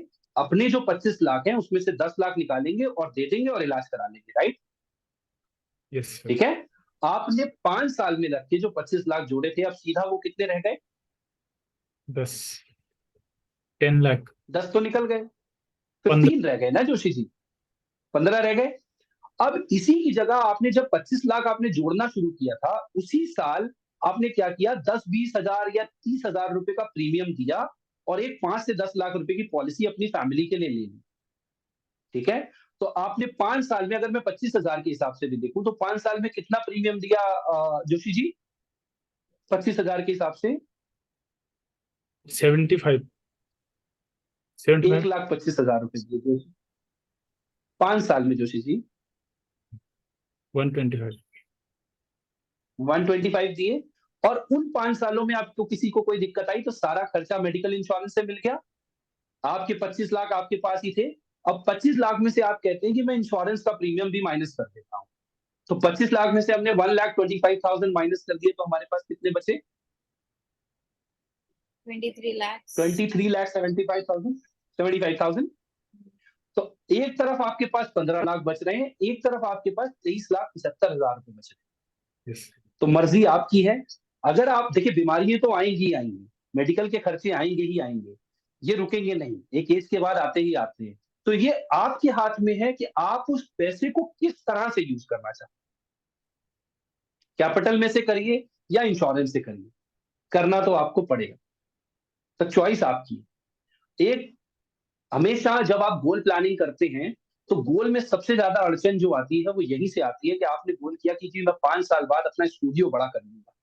आपने पैसा जोड़ा और कोई ऐसी अनहोनी आ गई कि कोई मेडिकल इमरजेंसी आ गई, तो आप स्टूडियो खोलेंगे जोशी जी या पहले मेडिकल की तरफ देखेंगे? पहले मेडिकल। तो फिर आपका सपना कितने साल के लिए रुक गया जोशी जी? वही फिर फिर आगे से 5 साल के लिए गया, इससे फिर से 5 साल के लिए गया। तो this is the importance of health insurance is life. आपको हेल्थ इंश्योरेंस बहुत मैंडेटरी है, बहुत ज्यादा। दूसरा, म्यूचुअल फंड की एसआईपी। म्यूचुअल फंड की एसआईपी हर आदमी के पास होनी चाहिए, जिसने भी काम करना शुरू किया है। ये मत सोचिए कि 1,000 रुपए से क्या हो जाएगा, 2,000 रुपए से। अभी मैंने आपको एक एग्जांपल दिया कि 1,000 से भी 23 लाख रुपए बने हैं। तो ये मत सोचिए कि 1,000 से क्या हो जाएगा, 2,000 से क्या हो जाएगा। हर पैसे की वैल्यूएशन होती है म्यूचुअल फंड्स के अंदर। इन्वेस्टिंग का सबसे बड़ा टूल म्यूचुअल फंड्स को माना जाता है, प्लस रिस्क आपका कम हो जाता है। ठीक है, जैसे शेयर्स में आपका डायरेक्ट रिस्क होता है, म्यूचुअल फंड में आपका डायरेक्ट रिस्क नहीं होता है। ठीक है, तीसरी चीज एक किसी ने बीच में ऐड किया था कि एनपीएस हर किसी के पास होना चाहिए। एनपीएस, जब से गवर्नमेंट ने पेंशन बंद करी है तब से एनपीएस एक बहुत अच्छा सोर्स है। एनपीएस में थोड़ा थोड़ा पैसा डाल के हर साल आप सेव करते हैं।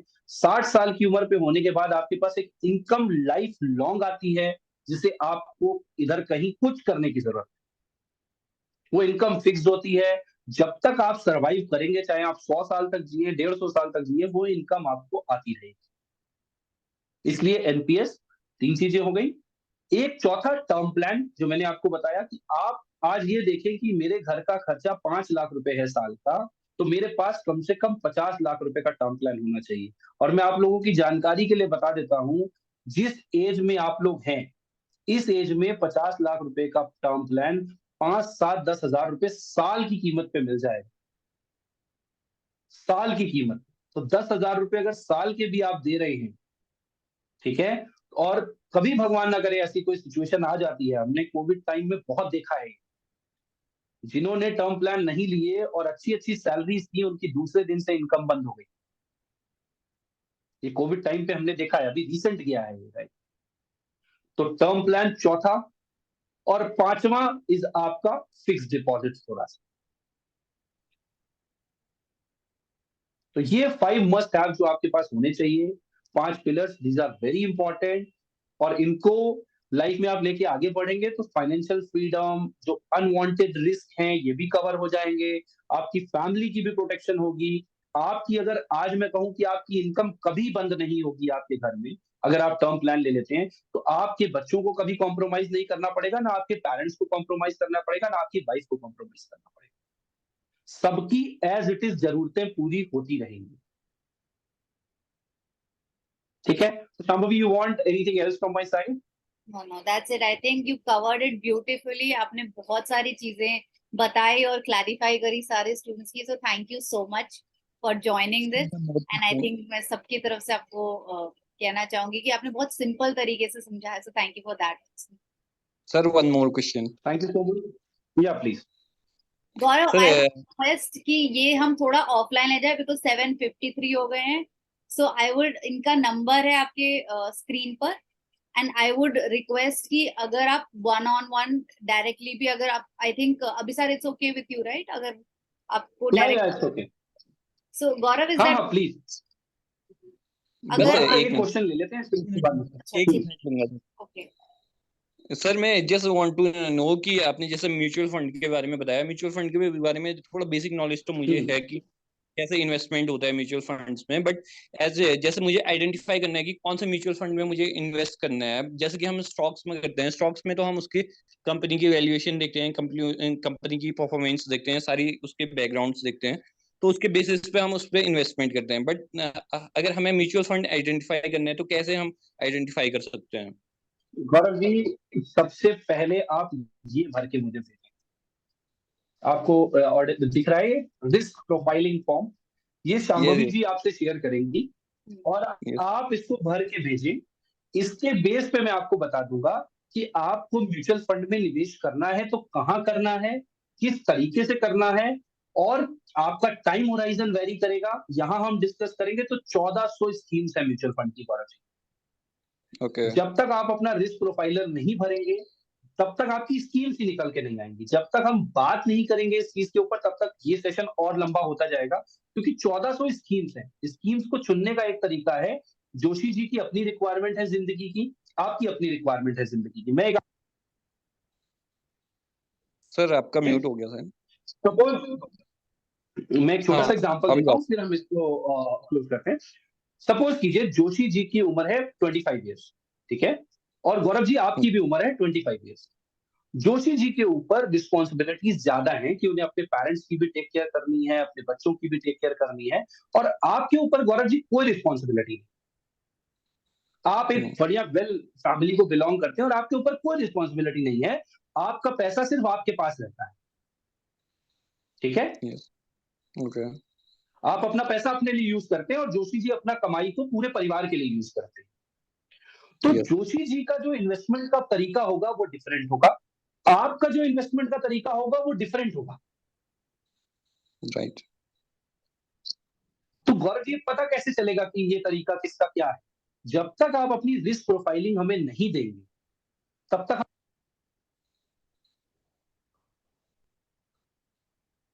आप म्यूट पे चले गए। मैंने आपको भेज दिया है रिस्क ठीक है। प्रोफाइल। तो आप अपना ये, जब तक आप अपना रिस्क प्रोफाइलर हमें नहीं देंगे, you are free to connect me any time. You have got my number. You can WhatsApp me the queries. You can write me on email. अपना फॉर्म भर के भेजें मुझे, and definitely I will arrange someone who will create a model portfolio for you guys. जो भी आपके marks साला से आएंगे, we'll create a free model portfolio for you guys. My team will get back to you on this. आप अपनी details भेजें and they will connect you and they will get back to you with the model portfolios कि आपको life में goal achieve करने हैं तो कहाँ पे क्या करना है। तो वो बहुत अच्छा रहेगा मेरे हिसाब से, rather than discussing on the open forum, मेरे हिसाब से वो ज्यादा अच्छा रहेगा। ये पर्सनलाइज्ड चीजें होती हैं, हर इंसान की अपनी जरूरतें होती हैं फाइनेंस की। तो जैसे उन्होंने अपना नंबर और ईमेल शेयर किया है, मैं बोलूंगी कि आप डायरेक्टली 1-on-1 कंसल्ट कीजिए इन चीजों के। Okay. Thank you so much Avita. हाँ बोलिए। Thank you so much Shambhavi, thank you so much all, thank you so much all, thank you so much, you are being a very lovely audience. Thank you. Thank you sir. Have a good weekend.